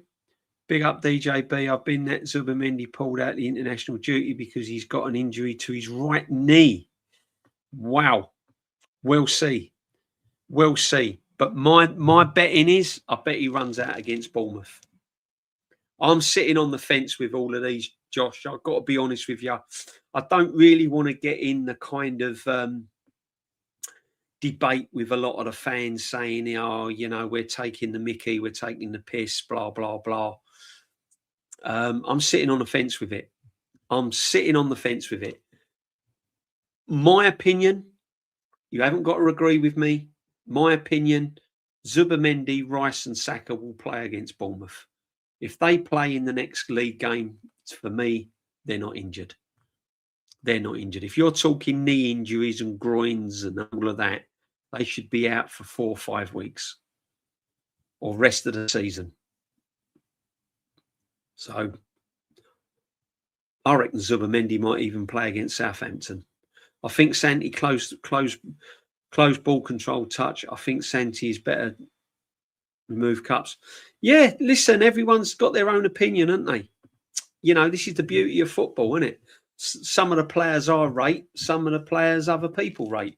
I think Dennis Bergkamp is the best player I've ever seen at Arsenal Football Club. Some people say Thierry Henry. Because of the goals he scored, I get it. But Dennis Bergkamp was an absolute magician. You got to look at Dennis Bergkamp without the ball. Dennis Bergkamp without the ball was like a computer, honestly. He was like incredible. His vision, his positioning, the positions he took up to receive the ball. He knew what he was doing with that ball 3-4 passes before he even got to it. Henry would not be the same player without Dennis Bergkamp. The Saka fall off is actually mad. 3 years ago, I never predicted a 17-year-old kid could be starting over him. Great comment, my friend. That's all you need to know. Great comment. Saka was rushed back for real. He was rushed back. We was all saying it. Me, Lee, Jez, Shane, Aaron, all of them. We was all saying it. He shouldn't be back. Don't bring him back till the start of the season. Don't bring him back. Don't bring him back. The first goal he scored, I think, when he came back against Fulham was all adrenaline. He was rushed back because the manager was under pressure. Rush back. If Gott was under Enrique, he would be firing 100%, 100%, my friend. DJB, we're 8 points clear of City back in April 2023, and we handed the title to them, dropping points against Liverpool, West Ham, and Southampton. Facts, Lawrence. Listen, bruv, I'm with you. I'm with you. I'm not as hopeful. I'm not as confident. I'm really not. It's a shame we can't get the best out of Gyökeres. We can't because of the manager. Even if he wins the league, it should be the end of him. Yep. Some people are saying that. France are my favourites for the Worldie. Yeah, I can see where you're coming from. A lot of people are saying France. A lot of people are saying France, Spain for the World Cup. I just can't see it being a European Cup. I can't see it being a European team. I don't think it's going to happen. I really don't. But yeah, Strixo mentioned that Carabao is the third tier trophy and the quad will never be done in English as not in 1999 United. Do you know what, right? Do you know what? I understand the road you're going down by saying that the Carabao Cup is disrespected. I don't think Stricto is saying that he disrespects the Carabao Cup.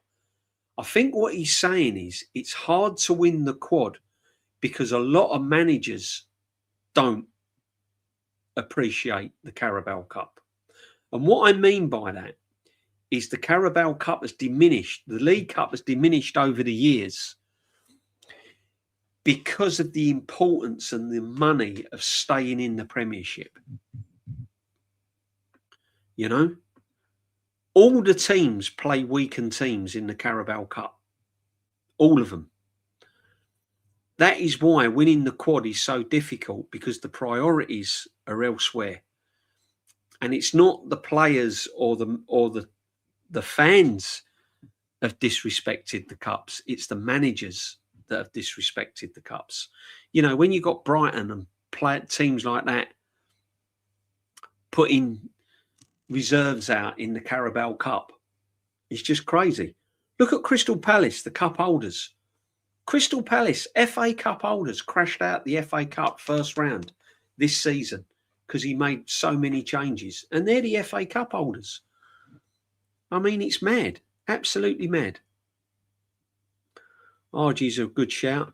I think Argentina will win the World Cup. Now, I'm probably well wrong. Completely wrong. Hansi Flick, perfect manager for Daumann. Yeah. You know? Yeah, Matty is a real one, man. You can't knock Matty. Matty's a legend. DJB, what I can understand is what Arsenal are doing in training, the players seem to be going backwards. There doesn't appear to be a cohesion apart from the defence. Great point.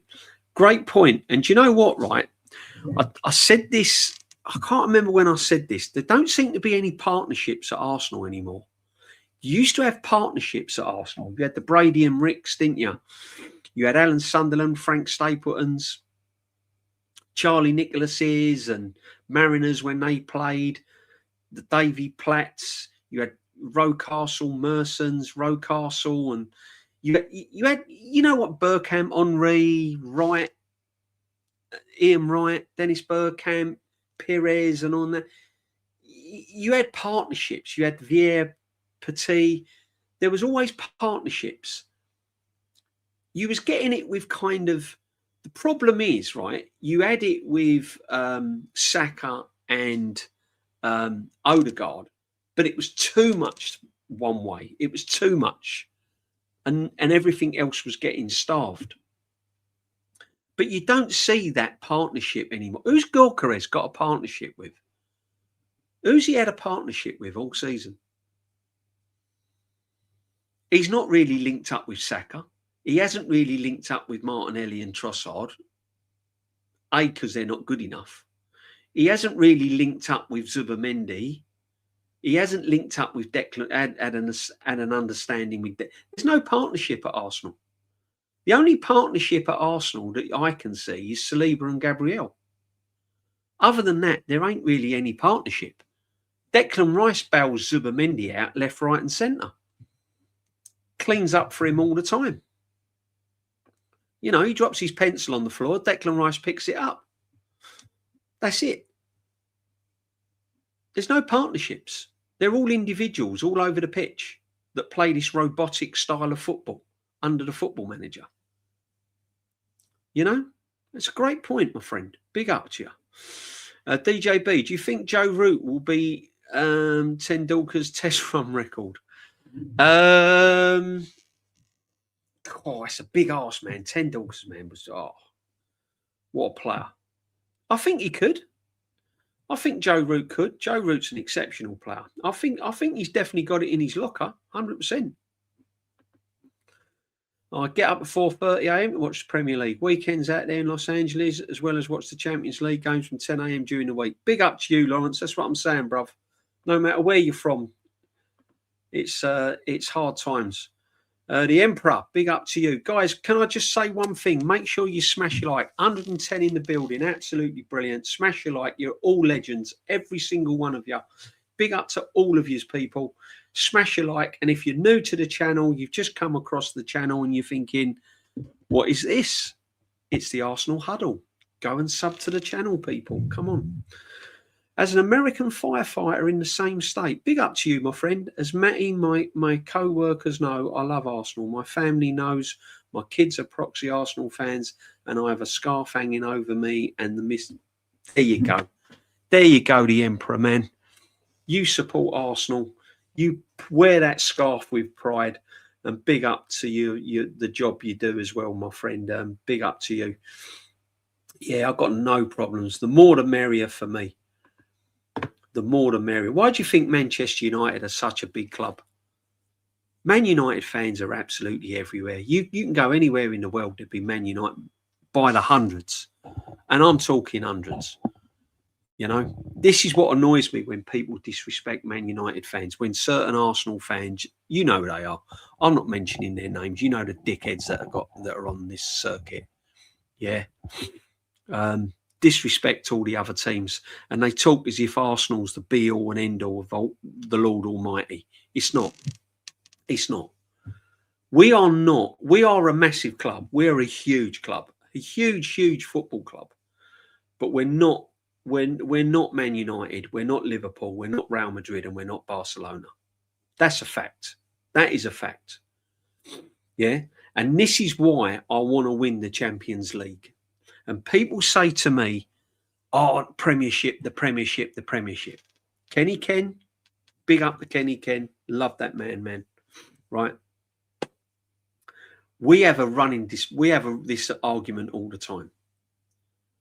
The reason why I want to win the Champions League is because for you to bring yourself and name yourself a big football club, worldwide stage, huge football club, you have to win the Champions League. You can't eat at the top table unless you've won that Champions League. Simple as that. Yeah? You're the guest sitting by the toilet at a wedding. You're not on that top table. Real Madrid are, Barcelona are, Milan's are, Man United, Man City, Chelsea's, Liverpool's. They're all on that top table. We're not. Arsenal Football Club have never won the European Cup / Champions League. Ever. In our history. All the managers we've had, all the brilliant players we've had, and we've never won the Champions League. It is scandalous. That is why I want the Champions League more than anything. Because then I can say, right, we've done it all. We are now a massive football club. And we can't say that. Until we win that champion, you can win all the Premier Leagues you want in the world. You can win all the FA Cups. But unless you win that Champions League, you are not a massive football club. Simple. DJB, big up Arsenal Football Club, have a fan base all around the world. This is bullshit. If you're not from London, you don't have the right to support Arsenal. DJB, big up Arsenal Football Club, have a fan base all around the world. We do. Our fan base is all around the world. If you're not from London, you don't have the rights. Listen, you can support Arsenal no matter where you're from. I don't care. I don't care. Big up the Suge. Quality. Thank you very much. Listen, you know, my opinion is this, right? Yes, there's a certain kind of niceness to be North London, Islington, to be born around the ground, to have that kind of niceness. There's that closeness. It might give you that little extra support in Arsenal. It might give you that little extra, although them fans won't see it like that. You know, like my granddad was a programme seller at Arsenal. My uncles used to run the turnstiles at Arsenal. My mum had 6 sisters and 2 brothers. They all lived around North London. When they got married, they lived in Highbury, Islington. They all had their kids round Highbury, Islington. We was all born round Highbury, Islington, Liverpool Road, all round there in the flats, Peabody. You know, we was all round there, right? We're all from Arsenal. All my uncles, my aunts, all Arsenal fans. Dads used to go out during my granddad. As I said, all Arsenal fans, born in us. I've been at Arsenal since I was 1974 was my first Arsenal match I went to. Okay. But yeah, and it's nice. It's nice that you've got that about supporting a football club. However, I never ever put myself out there that I'm a better supporter than anyone else. As long as you support Arsenal, I don't care. I don't care whether you're born in Highbury, Islington. I don't care. I don't care. If you're an Arsenal fan and you've got the same passion for Arsenal, that's fine. Unfortunately, there's fans on here that haven't got really the same passion about Arsenal. Their passion's about Mikel Arteta. You know?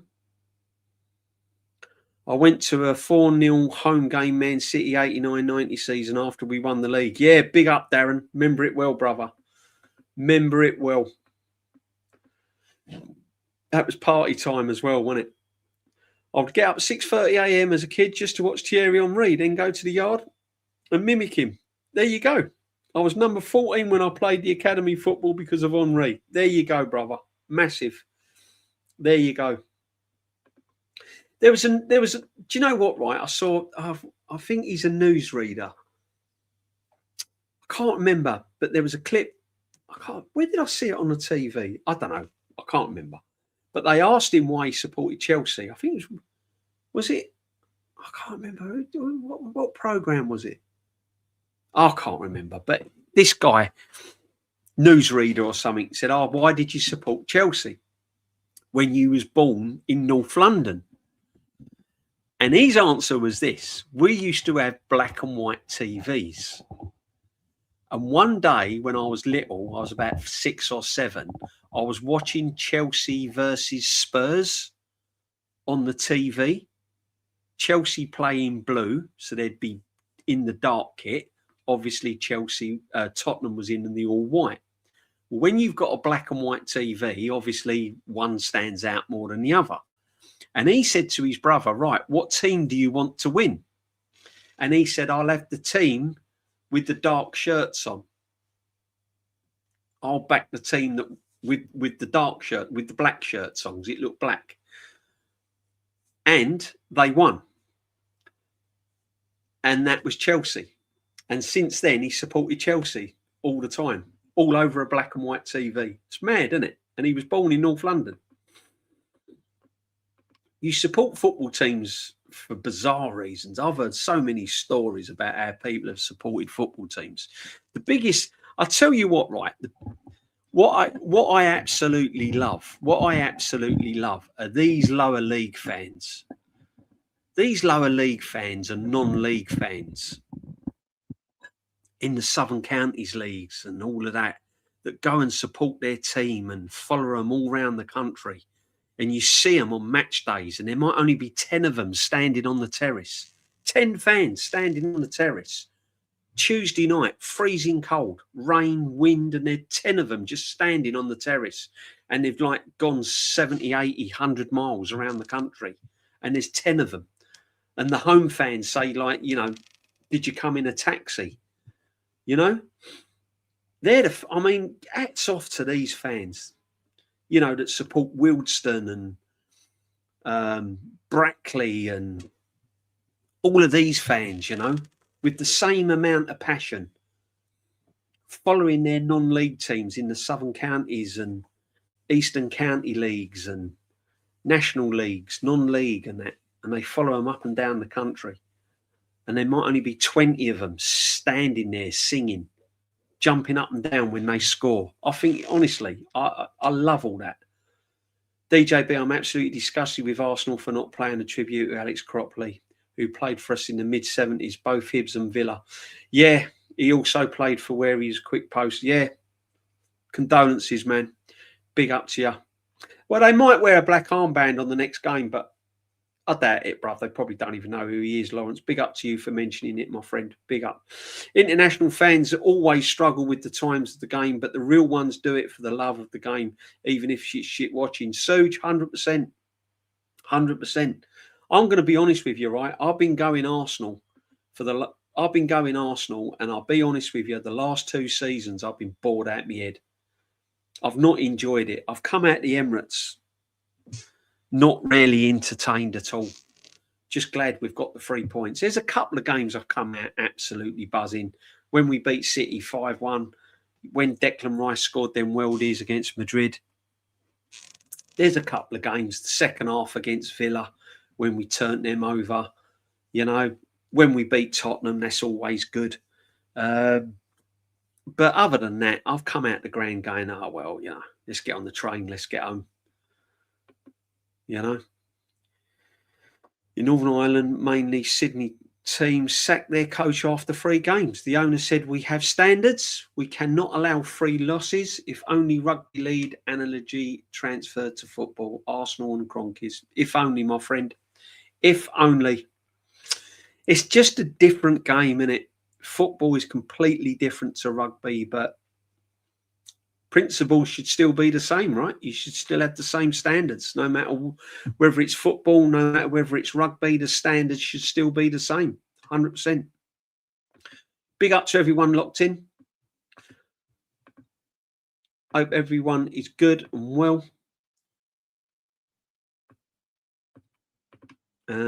Big up DJB, been watching some international football friendlies and you can tell which players come from Premier League. Exactly.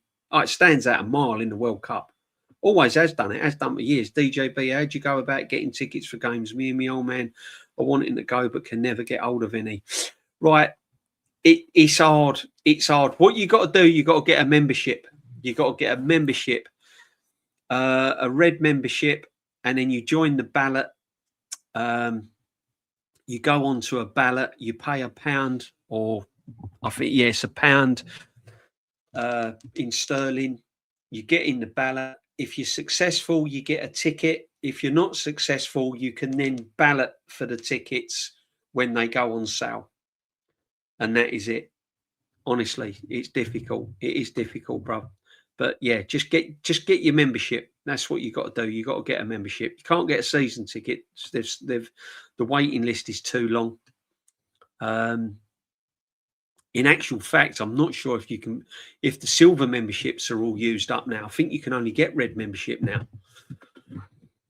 Arteta with 7 games left will not change the system. He wants to prove he's a revolution. Yeah, exactly. He won't change. He won't change. He won't change. I'm fearful, people. I'm not sitting 7 points, 7 games to go confident. I can't. I'd be lying. I would be lying. I would be lying. Will we get the job done? We should do. Can we slip up? Yes, we can.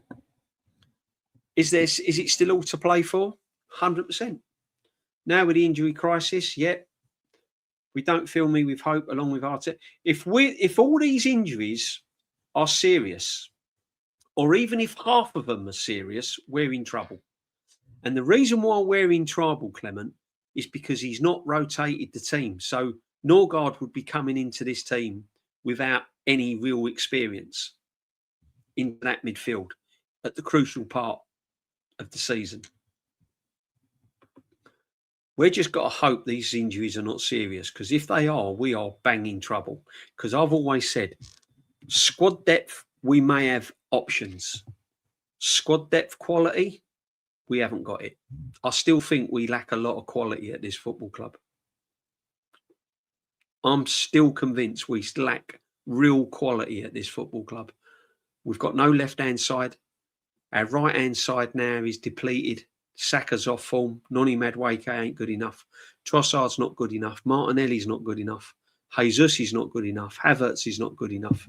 Odegaard's not good enough. And the left back is just, you roll your dice. Hincapié don't bring quality. Hincapié's a one-trick pony. We saw that in the cup. As soon as he got a yellow card, his game was finished because he's got no quality. His game is aggression. You take the aggression out of Hincapié's game, that's it. He's gone. He's finished. Calafiori's roams around all over the place other than play left back. He's vulnerable. So for me, it's a worry. I can see us winning the league. I hope so. Once this manager goes, I'll be fully on board again and a fan, unless we get another scrub. Darren, keep the faith, bruv. Keep the faith.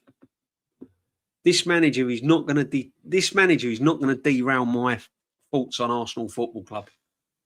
No way. I want him gone. I do want him gone. Yeah. But some people are saying if he wins, give him another 3 years, give him another 2 years. I understand he's going to get time. If the manager wins, he's going to get time. I understand that. Big up the Lynch, right? I'm not stupid enough to think that if the manager wins the Premiership, he's going to walk, they're going to get rid of him. That's not going to happen. I just don't want him to have a massive contract on the hope that he's going to retain and make it better, because he's not. I honestly believe that if we win the Premiership, this is my opinion, I might be wrong, but I think if we win the Premier League this season, it's going to be short-term success, long-term damage. That's what I think. And my reasons are because of the style of football we play. There's too many players at the club that have gone stale and stagnated. And I think that the teams that have had a nightmare this season will be much better next season. Man City will. Liverpool definitely will. Man United will. Newcastle will. Everton will. Aston Villa will. Yeah. Leeds will improve if they stay in the Premiership. Brentford will improve. They'll be even harder to beat. So the Premiership will be a lot harder next season. And when the champions come to town, they're going to want to beat you. They're going to want to win. So, let's get it sorted. But big up, Netweed, big ups. Jose has at least walked the walk, not capitulate. Facts, Netweed. Absolute facts. Big up to you, my friend. Thank you for your super chat, brother. Absolute legend. Big up to you, Brian. Relegation World Cup champs. Gifted 5 DJB membership. Bosh. Thank you very much, my friend. Big up to you, my friend. Absolute legend. Thank you very much. Really appreciated.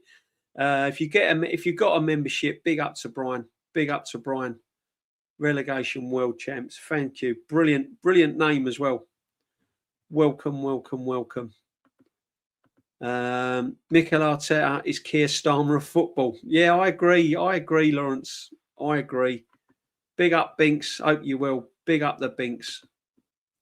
Binks is in as well. Look at the chat. Absolutely flying.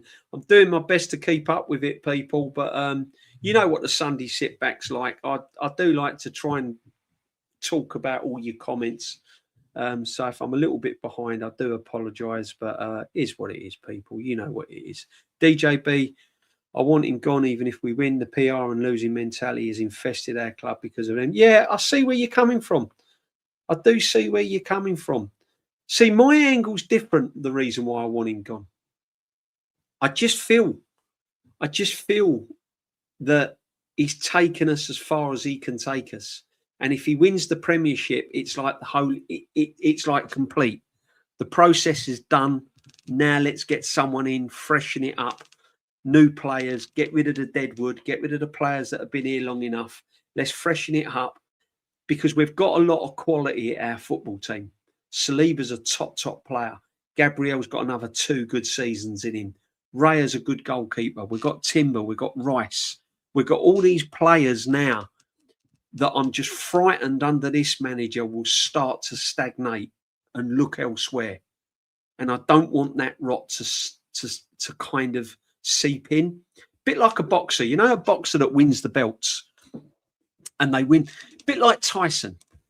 He should have gone out on a high, but instead of that, he went one more. He went one more and damaged his legacy a little bit, you know. I just feel to go out on a high, win the Premiership, win whatever you got to win, turn round and say, right, the owners, sit down, thank you very much. You've done exactly what you said you was going to do. Let's now go and strike while the iron's hot. Let's get someone in. Let's add some more quality to this team. Get the dead wood out and build on the foundations that's been left. That's my opinion. Why should Lee not be angry and simmering over 20 years of hurt? To this day, Arteta is not very convincing. Yeah, call Netweed. Listen, listen, very angry. Club like Arsenal should not be waiting 20 odd years to win a major. Absolutely. I'll get angry over not winning the Champions League. Every time we lose the Champions League, I'm absolutely gutted. Gutted. The last time Arsenal won the league, most of the current fans weren't even born. Facts. They haven't witnessed the glory days. Facts. They only know Arteta pulse. That's all they know. So this is absolutely exciting for them. Yeah, agreed. This is all they know. DJB, facts that Arteta has no accountability after failing at the last hurdle. 3 years, Arteta don't deserve another 2 or 3 years at the club. I don't think he does. He's got no accountability. Let's get it right. He hasn't. I like Allegri, Xavi. Yeah, good managers. Subamendi is one of the problems of the lineup. 100%. Said it all along. He's so overrated. Massively overrated, people. Big up DJB. I'm confident we're winning nothing this season. Laugh out loud. All the injuries. Obfuscation is international paper. 5 alarm emergencies at London Colney Medical Centre. Right, Doc. Do you know what? If these injuries are serious, Doc, we've got problems, brother. We have got problems. Perhaps I've been in a little bit denial about these players being sent home from international duty. Perhaps because I'm scared that if they are really injured, I'm thinking this is it. That season over. Because I'm telling you, if Rice is out, Saliba's out, yeah. Put Lewis Skelly in the 8, Rice in the 6. Yeah, too late for that. Skelly's off. That should have been done ages ago, Yo-Yo. I know Xavi ain't too great, but he's won title, mate. It's Xavi. Arteta could not dream to be Xavi. Yeah, Xavi's quality. Do you think Vincent Kompany replaces Pep at City? Someone's going to. He could do, you know. I think Luis Enrique will be next Man City manager. And this is another thing, right? I think we could easily miss the boat. I think we could easily miss the boat on top quality managers. Because let's be honest, right? You imagine if Xavi... you imagine if Luis Enrique is floating around, Hansi Flick is floating around, Zidane wants to come back into management, Klopp, imagine Klopp saying, "Oh, I want to come back into management," and we give this guy another 3 years. and we miss the boat again, we're going to have to start from another project. I don't want another project as the next manager. People are saying Fabregas. Yeah, I think Fabregas is going to be a good manager. I do think Fabregas is going to be a good manager. But for me, it's going to be another project.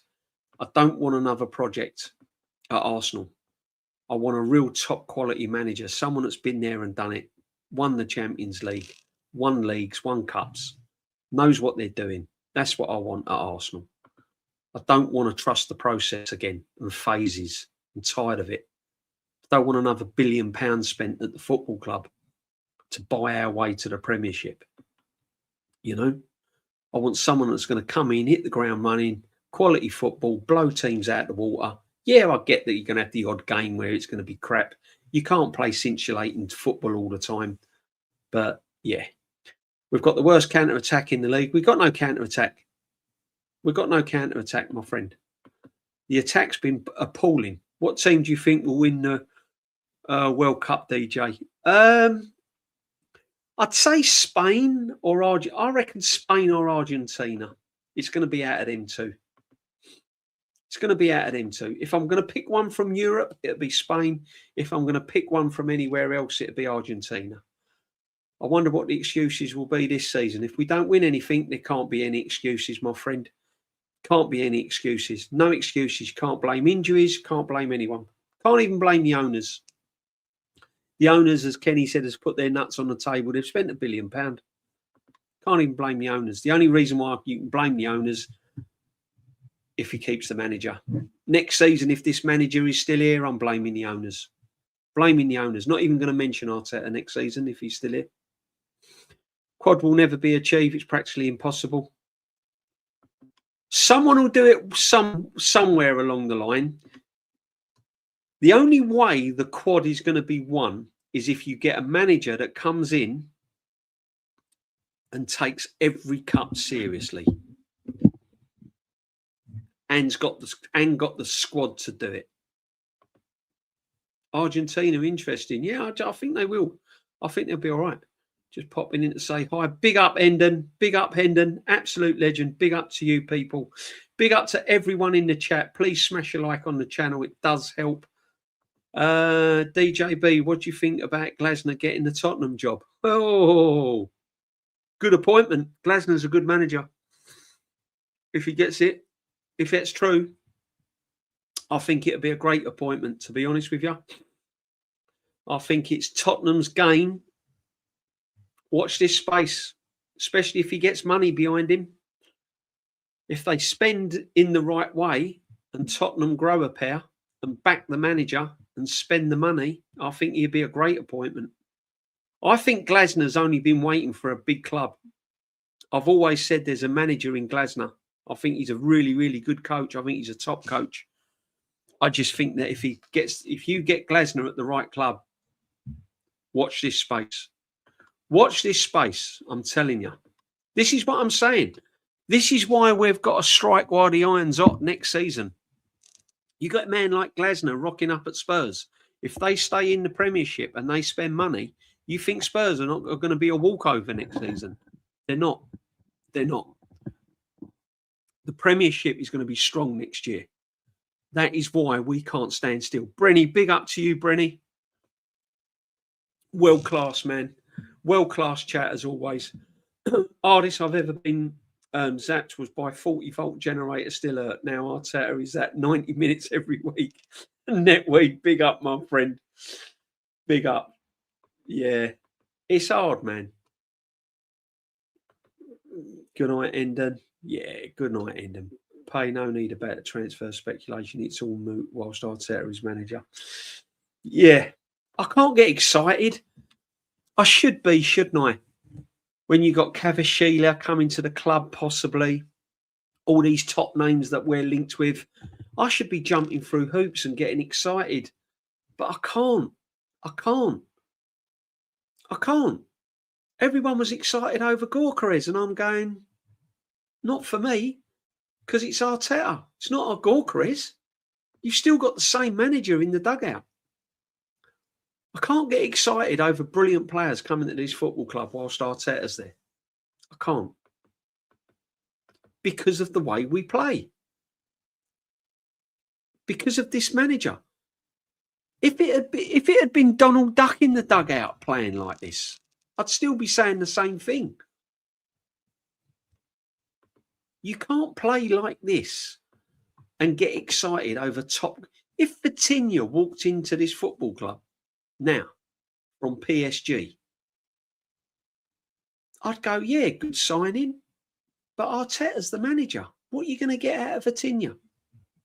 Sideways and backwards. Let's be real. Tim Sherwood begging for the Tottenham job. Anyone a bit. I'd take the Tottenham job. I'll tell you what, I'd settle for £2 million right now and take the Tottenham job. Why not? Anyone can get a Tottenham job. They're a mess. They're an absolute shambles. Getting rid of Levy. How did that go? How did that go down? Wasn't Levy, was it? Big up DJB from Sweden. Big up you, my friend. Make sure you sub. Welcome to the community. Sweden. Come on, Sweden. Get in a World Cup. Bosh. I've arrived a bit late to my seat to avoid the horrid song. Binksy's a legend. Absolute legends in the chat. Do you think Elise will leave Bayern for Liverpool? Money talks, my friend. That's all I'm saying. Money talks. Never say never. I don't get bogged down with football royalties and loyalties anymore. Loyalty in football is gone out the window. It's all about the money. Elise will go to Liverpool if they pay him the wages. Bayern Munich might turn around and say, oh, we'll offer you another 2-year deal. All right, how much? 250 grand a week. Oh, okay. Liverpool rock up, 320 grand a week. He's going to Liverpool. That's the way it is. Football's a business. Players are a business. That's all they are. They're a business. You just got to get the best out of your business. We'd love the Champions League, but the Premier League, I'm desperate for. Brenny, I understand it. I don't knock anyone for saying that. I get it. I totally get it. But for me personally, Champions League. You have to listen to those fans. Champions of Europe, you'll never sing that. That's all they get us on. That is, they get us on that all the time. All the time. They don't rock up and go Premiership champions, you'll never sing that. Champions of Europe, you'll never sing that. European Cup, Arsenal Football Club, never won it. I just can't make that make sense, Brenny. I understand where you're coming from, the Premiership, brother. I totally get it. Respect your 100 for it. But for me, I can never get my head round Arsenal Football Club not winning the Champions League. Can't. Perhaps because of that night, perhaps because of that, when we lost it, I had to sit through it. I was there and it was just heartbreaking, man. And I think that's what done it for me. Joseph, I heard Binks led the charge in the singing North London Forever. Yeah, Binksy loves a little bit of North London Forever. Absolutely loves it. Going to have a little divert in a minute because I have not looked at the Arsenal merch for a long while. I want to see what we're getting ripped off for. Crazily enough, Gorkarez's most assists recently have come from Odegaard and Havertz. I will say both ways, but reside the quiet hope that these two can keep it up because Saka has done none. Netweedy's done nothing. There is no partnership in this team whatsoever. You might get the odd moment. Other than that, no one's built up a partnership in that final third. We ain't had an attack all season. And I keep saying this, the only reason why we are top of the league is because of our defensive unit. That's the only reason why we are top of the league. David C1, legend. Big up, my friend. Thanks for all your comments as well that you leave after the stream as well, guys. I do read all of them. Trust me, I read all of them. I comment on most of them and put a thumbs up as well. Big up to everyone. Even if they're negative, even if I'm getting slagged off, I still comment on them. Yeah, I just don't lower myself to slag you back. Very concerning seeing half the starting lineup pull out. Yeah, Yeah, it is concerning. I don't know how true it is, but it is concerning. Chris, big up DJB. I've seen the ops crying for us pulling players out the international duty when Pep and Fergie were doing the same. When we become a threat, there's tears everywhere, and I'm here for it. I understand where you're coming from, but listen, lowering your levels to everyone else don't make it right. Yeah, do it in style. Do it your own way. Don't lower your standards to meet other people's criteria. That's all I'm saying. Don't be a Pep. Don't be a Fergie. Rise above it. Win the league and have your players on international breaks. If that's true, if that's the narrative. Yeah? Rise above it. Rise above it. I started supporting Arsenal because of Tony Adams and Ian Wright. Brilliant. They're my favourite players. Yeah, Ian Wright's lost a lot of respect from me, though. A lot of respect. I was so close to supporting Chelsea because of the first stadium I saw full up close. But they were relegated. There you go, see, Netweed. I thought blue was strictly for boys, so my only choice was Chelsea. Oh, Chelsea. They've had some great players over the years, though, Chelsea, man. Great Ray Wilkins was an absolute legend for that football club. Binks, Suge, I remember when I used to be on Twitter and the women Arsenal fans on there said we were lucky to have such a good-looking manager. Oh, my God. Jeez. Man, oh, man. It should be a win situation for all of us this season between if Arteta wins, he becomes a hero and the ops are crying. If he bottles it, he leaves the club. He's done his job. He wouldn't become a hero. He's done what he's supposed to do. That's his job. It's taken him a long time. It's taken him a long, long time and a lot of money. I was swung in Arsenal 98 when school peers, one of our friends, started going mad about this amazing team called Arsenal Henry. Yeah, big up Netweed. We have the players playing for us from all over the world. It's not like every player is an Arsenal from Hale End. So why should fans come from North London? You don't need to be a fan. You don't need to... Listen, as I said, gives you that little bit of kind of, closeness, if you want to call it that, coming from North London and supporting Arsenal, that's fine.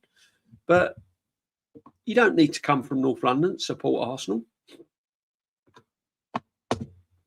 I know West Ham fans. I know Arsenal fans that are from West Ham. Just because their uncle took them over to Highbury years ago. Took them to Highbury to watch Arsenal v West Ham. Arsenal spanked them 6-1. He come out there thinking, I'm not supporting West Ham, I'm supporting Arsenal. Not having none of that. There you go. Growing up Highbury Hill in the shadow of the West End, smell of the police all shitting hot dogs and cars will always be Saturdays for me. Paul Nash, man. That smell. It's just, honestly, man, that is... I tell you what, right, when I used to get out of the Arsenal station when I was a kid, and that smell of burgers just used to hit you, and there was always a burger van right near the burger stall, right near the station. And do you remember they used to put the burgers in hot water? They were tinned burgers at the tin, long tin, and they were burgers in the tin. They used to take them out the tin, pour them in, put them in the water and boil them. We'd eat them with onions. Onions weren't fried. They was always boiled. Everything was boiled. Don't know. They used to throw the onions on like a little fryer thing, I think. Can't really remember. Hot dogs in the water, hot water in the bun. Burgers out the water in the bun. We ate them. I think that was only £1, 80 pence. I think that was 70p when I first bought them. No. Honestly, this is the truth, right? I used to get on at my local station. I used to get a return to Arsenal for 60 pence return. I used to get in the ground for £1.50 I'd buy a programme and a burger, all for a £5. £5 used to take me to Arsenal Football Club to watch a match. And that was eat, drink, train, programme for a £5. Now, I can't even get a bag of chips for a £5.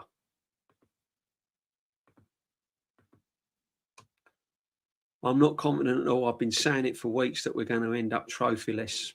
Yeah, could be a possibility. Prepare yourself. Prepare yourself. I'm hoping not, and I'm not 100% that way yet, but I'm less confident after that cup. After that dreadful performance in the cup, really has worried me. Lewis Skelly and Norgard could take their chance. Imagine that. Bournemouth's going to have a field day. Nkape is injured. Yep. Kolasinac is in. Nkape is injured. Darren, I hate to tell you this manager is here for another 3 or 4 years. Cheers, bro. Thanks for cheering me up. I hope you ain't. I won't be able to do it. Can't do it. I'll still maintain the quality is there, but not the manager. Liverpool had zero right to win last season, where everyone only knew Salah. Did anyone rate Gakpo, Diaz, Nunes? Yeah, facts. Netweed, massive. Big up to you. Yeah, facts. Yeah. See, that's what done me as well, right? That the manager took over from Klopp. See, another thing that done me last season was Arnie walked straight into Liverpool. This manager had been established at Arsenal for 5 years and already spent 750, 800 million pound on a team that he built. And Arnie walked into Liverpool and won the Premier League at a canter over this football manager. And all of that gets forgotten about. I'm thinking, how has Arteta not come close to winning this Premier League? When this manager from Liverpool, when this manager has rocked up at Liverpool, don't even know where the local fish and chip shop is, and he's won the Premier League at a canter. And yet you've spent nearly 800 million pound. You get knocked out by Newcastle. You get knocked out on penalties against Man United, and you get slapped by Liverpool to win the Premier League. I was shocked that he went into this season as manager of Arsenal. Absolutely shocked. Couldn't believe it. Unbelievable. Pressure to win trophies under Kroenke. If he wins the league, you're right, he will go backwards. I think he'll go backwards. 100%. 100%. What makes you think we won't improve? I think we're planning on refreshing our lineup because of the football we play. Because of the football we play. Because of the tactics this manager adopts is not sustainable. And the facts that all the other teams will improve. New managers, Man United, Liverpool will improve. Liverpool have got quality all over the pitch. They just need a couple more players in defence and they're up and running. This manager is set in his ways. And he's so set in his ways, he thinks it's the be-all and end-all of this football club. That's why we didn't win the cup last week. The reason we didn't win the cup last week proved that this manager is set in his style of play. And that's why he won't improve. No matter what players come into this team, he will play the same way. And that will be his downfall. That will be his downfall. Because he can't change it up. He's got no plan B. His in-game management is absolutely atrocious. That was proven last week. It was proven against PSG in the semi-final of the Champions League. A year later, he's doing the same thing. That's why I think this manager long-term won't improve this football club. That's why I think it'll be short-term success, long-term destruction. My brother, Lux. Big up, Lux. Hope you're well, brother. Big up to you. Lawrence, that's so true, my friend. Big up the chat. Everyone in. Lux is in. I still want to beat Man City, even if it helps you win the league. I still want to beat me. Yeah, I know. Listen, I've got to win the league. Got to win the league. I get it. I want to win the Premier League, but I'll tell you what. Listen, as you know, I don't flip-flop. I said it at the start of the season and I'm saying it now. If someone gave me a choice, Champions League or Premiership, I'm taking the Champions League all day long. All day long. I get what the Premier League stands for.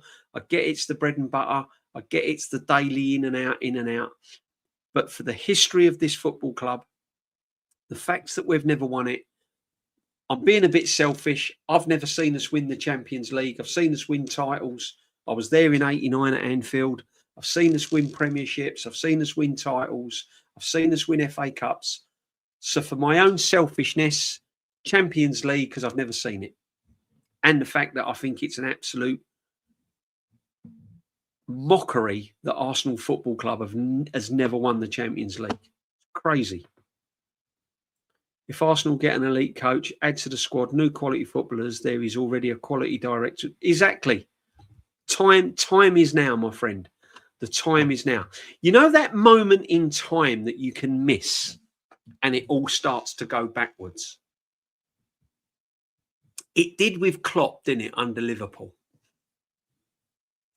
Yeah, give him contracts, give him more time, give him more time, give him more time. It weren't so much that Klopp was a bad manager, because he's a brilliant manager. It's just the fact that it became stale. Yeah. We've all been there. We've all been there. You just get complacent. You get stale. It needs freshening up. Modern football is not conducive for a manager to be there longer than they have to. That's my opinion. It needs to keep ticking. Players are fickle. They need to keep on their toes. Having the same manager, the same training, the same tactics, week in, week out, with no matter what you win, is not healthy. Get the job done, move on, bring someone else in.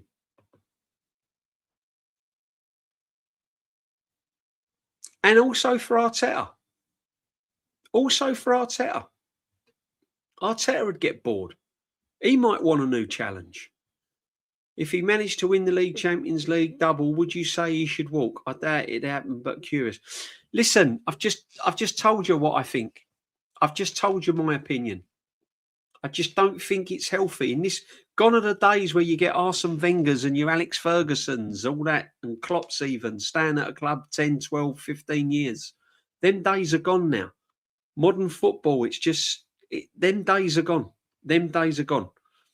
I'm not saying sack him if he wins them 2 trophies. But for me, it'd be time for a change. Big up to everyone locked in, by the way. Big up to everyone. Big up the Suge. Brian Relic, big up Suge. Not canned burgers, goes with a canned chicken. Suge, big up to you, my friend. I'm being serious.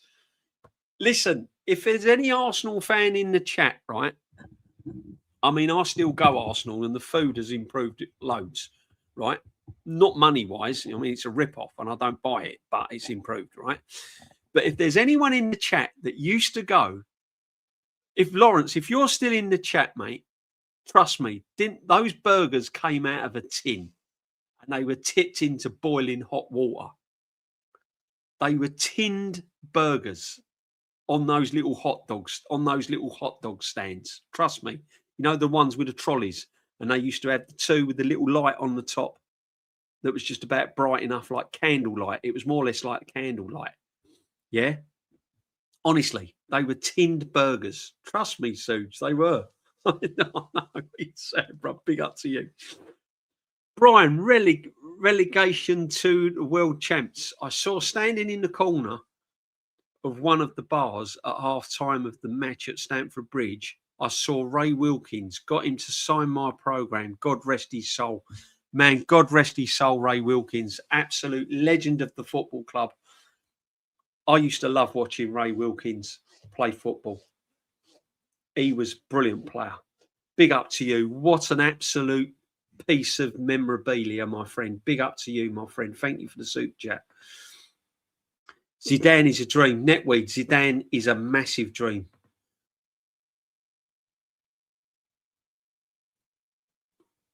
DJB, I have seen all these newbie best fan actors smirkly when putting out their delusional stuff like big fish to fry. They know what's up. Yeah, Netweed, it's cringing, man. It's jarring as well. I'm bored of it.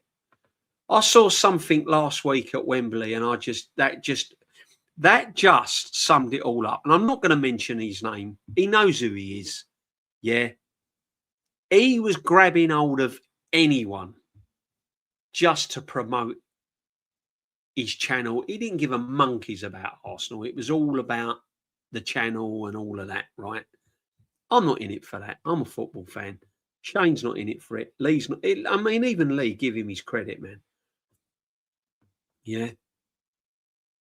Big up, DJB. Always appreciate your opinion and what you bring to the community. Big up to you, my friend. Thank you very much indeed. If Lewis, I just say it as it is, just normal people. I'm just normal. I don't try and be any different. If you met me in real life, Binks has met me. I'm no different what I am on here. No different at all. You know? Glasner might be the next Klopp or Slot. Do you know what, Netweed? It scares me. Is that report true that Glasner's going to Spurs? Because that's scary. If Spurs stay in the Premiership, that could be the actual icing on their cake. I'm telling you. George Dean, big up DJB, a new subscriber. Cheers, brother. Thank you very much indeed. Appreciate it. As a young Arsenal fan, I'm enjoying hearing the benefit of your experience. Thank you very much indeed. I've had some great experiences, man, at Arsenal. Home and away. Used to go to the old baseball ground as well. Man, that was some grand. Sat at the front, used to get actual mud in your face when the players done a sliding tackle. Mud used to come over you, spray over you. Honestly. Yeah. The old West Ham ground, the bowling ground, that was a scary place to go. The old chicken run when they used to explode in there. To be honest, I thought Liverpool were going to win the treble this year after that summer window. I did. I'm surprised how Liverpool have dropped off. But it won't be forever. They're Liverpool Football Club. They'll be back next year. Bigger and better. Only dislike Arteta because of his, 100%. Unproven, but while I dislike football a lot, anyone who wins us the league is a hero to me. George Graham, hero that I didn't witness, but still a hero. Netweed, George Graham was an absolute exception. George Graham is probably one of the most underrated football managers in European football. When you talk about the great managers around Europe, you don't talk about George Graham. What he done at Anfield and what he done against Parma, 94, when we won the Cup Winners' Cup, was just a genius. Was just an absolute genius. He was one of the most underrated managers in world football, George Graham. And I'm not just saying it because of Arsenal. His in-game management was just incredible. We used to get put under the cosh so many times. And you'd look at the manager and you'd look at manager for inspiration to do something a bit different. And he'd do something, he'd do something like put 5 in midfield or something. Like when he put Nigel Winterburn as a holding midfield player in the Cup Winners' Cup final and Thomas Brolin just stopped playing football. He's genius. And yet you witness all of this and you go last week to the cup final and you're looking at your manager and you're going, well, what are you going to do different? We're 2-0 down. What are you going to do? You're going to put on an extra forward. You're going to keep Gorkarez on. You're going to shove someone up alongside him. You're going to bring Martinelli off the wing, playing more central. You're going to play 5 in midfield. You're going to play 3 at the back. What are you going to do different? And he done nothing. Just like he did against PSG. Oh, he did do something against PSG. He got Thomas Partey to throw the ball long, and he got Raya to boot the ball 30, 40 yards up in the air, and it came down with snow on it. That's all he done different. George Graham, in-game management. Even Wenger. Do you know what I mean? Even Terry Neal had some game management.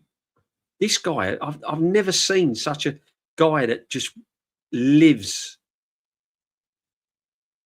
Honestly, he just lives on a prayer. He hopes that we get a set piece. He hopes that something goes right. And 9 out of 10 times, he gets lucky.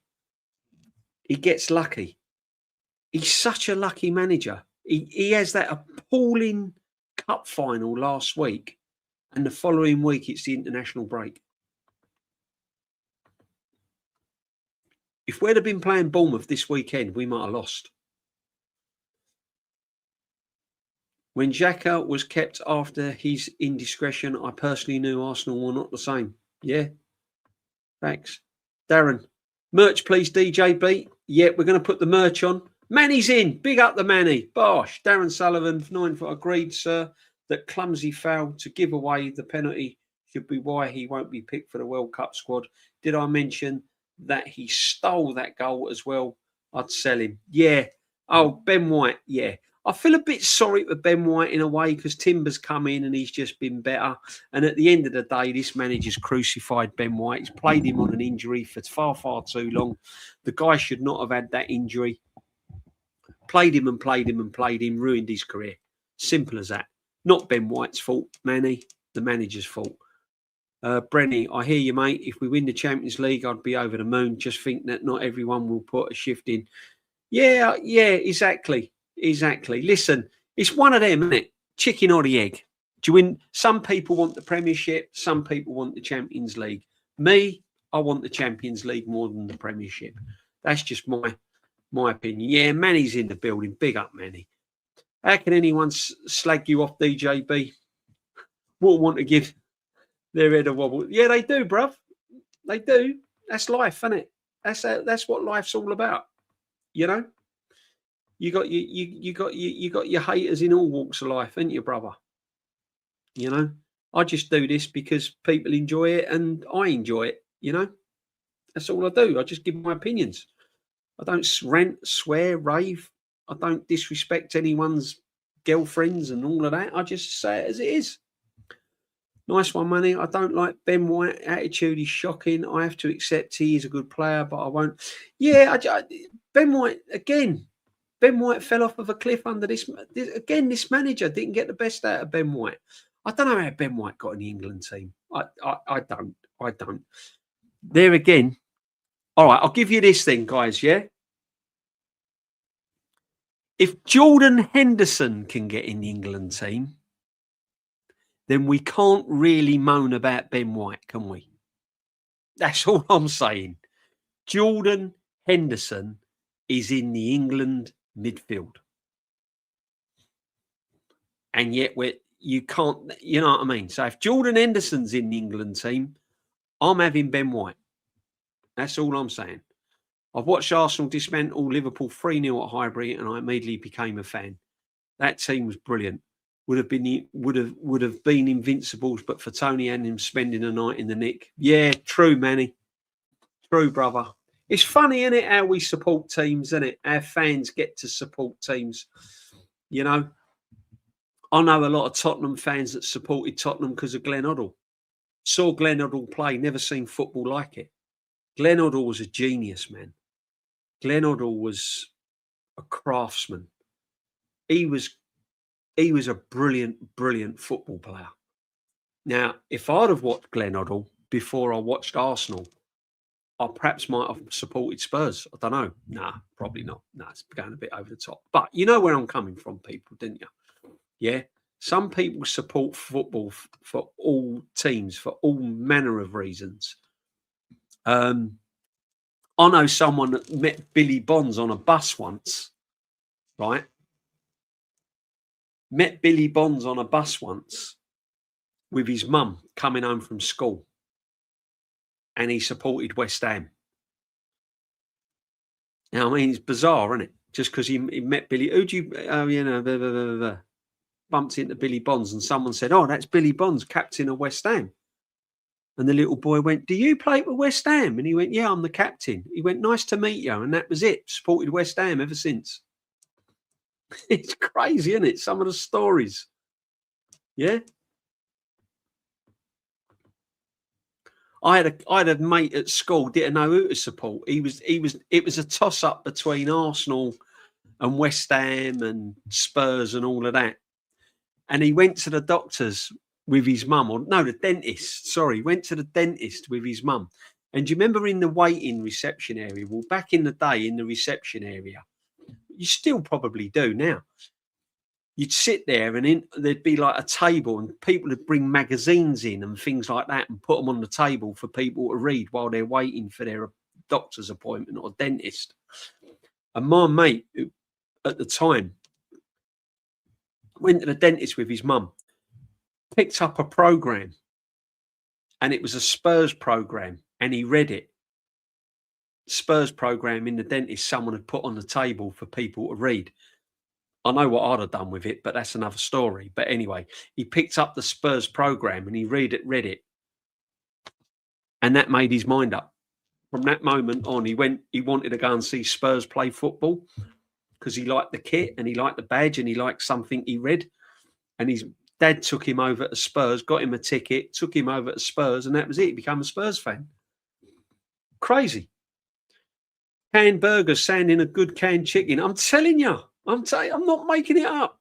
I'm not making it up. Big up Gianni for the raid. Big up to you, Gianni. Absolute legend. Hope you well, brother. Make sure you go and sub to Gianni as well. Absolute legend. Knows his stuff. Knows his stuff, man. Not canned burgers. I'm telling you that someone's got to be in the chat. Let me have a look. Darren, I was talking to going to a group of games and World Cup England game. I reckon you need... Crazy, Darren. Crazy. This is why football's gone for me. It's a business. I always say football's a business, and it's how you deal with business. Come on, you Gunners. Come on, Lynch. You know it makes sense. Come on. In general, 90s and early noughties football was easy to follow. No 345 layers of AI bot security, drones running ballots of which yeah, exactly, Netweed. I've not seen 80s for me. Late 70s, early 80s for me was football at its finest. Some of the players during that 80s, man, unbelievable. Almost get up every other week, protest with the Turkish and North sides. Spent $1 billion. At least the players at Liverpool have bought will give a return on investment. Facts. Facts. We've got so many players going on a free. I'm telling you, that's worrying. For me, that's worrying. There are going to be so many players going on a free from this football club. Arteta has no style of play. Binks, you know it. None whatsoever. None. The biggest irony is that if he had immediately built an FA Cup win by winning the Europa League or finishing in the European spots, we'd have had the confidence in him. He mucked it up big time. Manny, 100% right. Didn't capitalise, did he, my friend? Didn't capitalise. And the football's got worse. Those first 2 full seasons made me see that Arteta was not it and would never be. Facts. Darren Martin in the house, big up. Darren's always in the house, legend. Andrew, big up to you, my friend. I can't see why these so-called fans can't see beyond Arteta is madness, because they can't. They can't. They're frightened. They're frightened. They're frightened, bruv. They think there's no life after Arteta at this football club. None whatsoever. Klopp winning the Premier League and Champions League within 5 years makes me almost cry. It's crazy how fans even chat to Liverpool. Exactly, Netweed. DJB, you need to do a show with that Spurs fan, Lubo, the Spurs version of you. Yeah, I've heard about Lubo. I've never really seen him, bro. I'm happy to do that. I'll tell you what, I've got to get my mate Sunil back. Well, he's not a mate, he's a family member. Sunil, Spurs fan. We done a show ages ago. He's a real grounded, nice guy. You know, if you ever saw that show, look it up. because it was a really good chat. Cheers, PFC TV, my friend. Hope you're well, bruv. DJB, I like to be a mod for you, pal. Yeah, I can sort that out. No worries. No worries. I can sort that out. During the game, the hot dog carts used to be lined up along Gillespie Road. That smell of the hot doggy brine water was overpowering. Big up, Nashi. And definitely the burgers were in a tin and they used to put them in the water. They used to get them out of the hot water, didn't they, Nash? Do you remember? He knows. He knows. Oh, man, there was nothing like it. There was nothing like Highbury. There was just nothing like it at all. It was just the best. Yeah. I'll get you a minute. Yeah, good night, Brian. Thank you for your super chats, brother, and everything. Appreciate it, brother. Good night. Sleep well. Stay safe. Patroni's in as well. Big up, my friend. Sully, I went to the baseball ground once. You walked to the ground past all the minor and Hovis Bread song came out. It was 0-0 draw. Yeah, it was never an exciting game, my friend. Good little ground, though. Loved it. Loved it. Spot on, read George Graham. Yeah, massive. Smassive. George Graham is so underrated as a football manager. And I ain't just saying it because he was an Arsenal manager. He was underrated. 100%.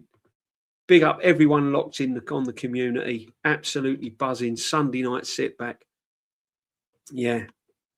Let's get it up. Come on. Excuse me for the chat.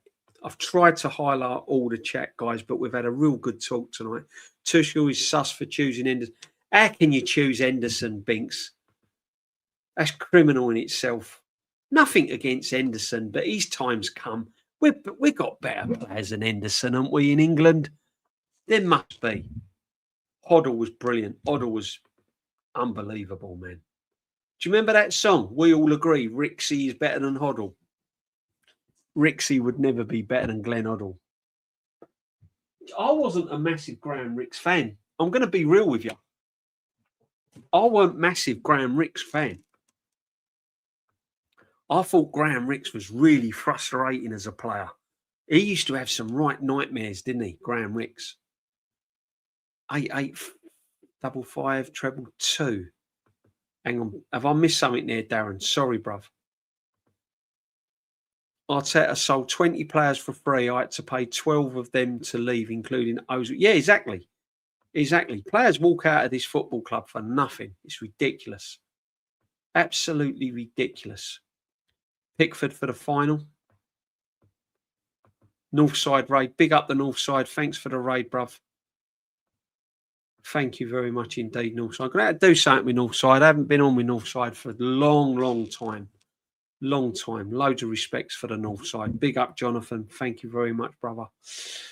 Yeah, I just feel that it's a big season next season. I really do. If we get over the line this year, I think next year will be massive. Massive, because everyone will want a piece of Arsenal. Everyone will want to beat the champions. That's just natural. That's just the way it is. Yeah. Liverpool win the league, you want to beat Liverpool. Man United win the league, you want to beat Man United. Everyone wants to beat the champions. I'm just worried that we go in the next season with the likes of Martinelli and people like that next season. Martinelli's been dreadful. Saka's been dreadful as well. Let's be real. Let's be real. DJB, what do you think about the captain situation? Declan Rice for me, said it all along. Declan Rice is a natural born leader. He thrives on it. He thrives on it. It's natural to him. Declan Rice won't probably get the captaincy because Declan Rice has got a bit of, believe it or not, Declan Rice has got a bit of attitude about him. If he smells a rat, he'll pull it out. And Arteta doesn't want that in the changing rooms. Arteta wants good little boys in the changing rooms. Sit in that corner, shut your mouth, put your boots on, put your shin pads on, pull your socks up, and you do exactly what you're told. That's the captain Arteta wants. Got to go to sleep now, DJB. Manny, big up to you. We're going to have a quick look at the merch, and then we're heading off as well.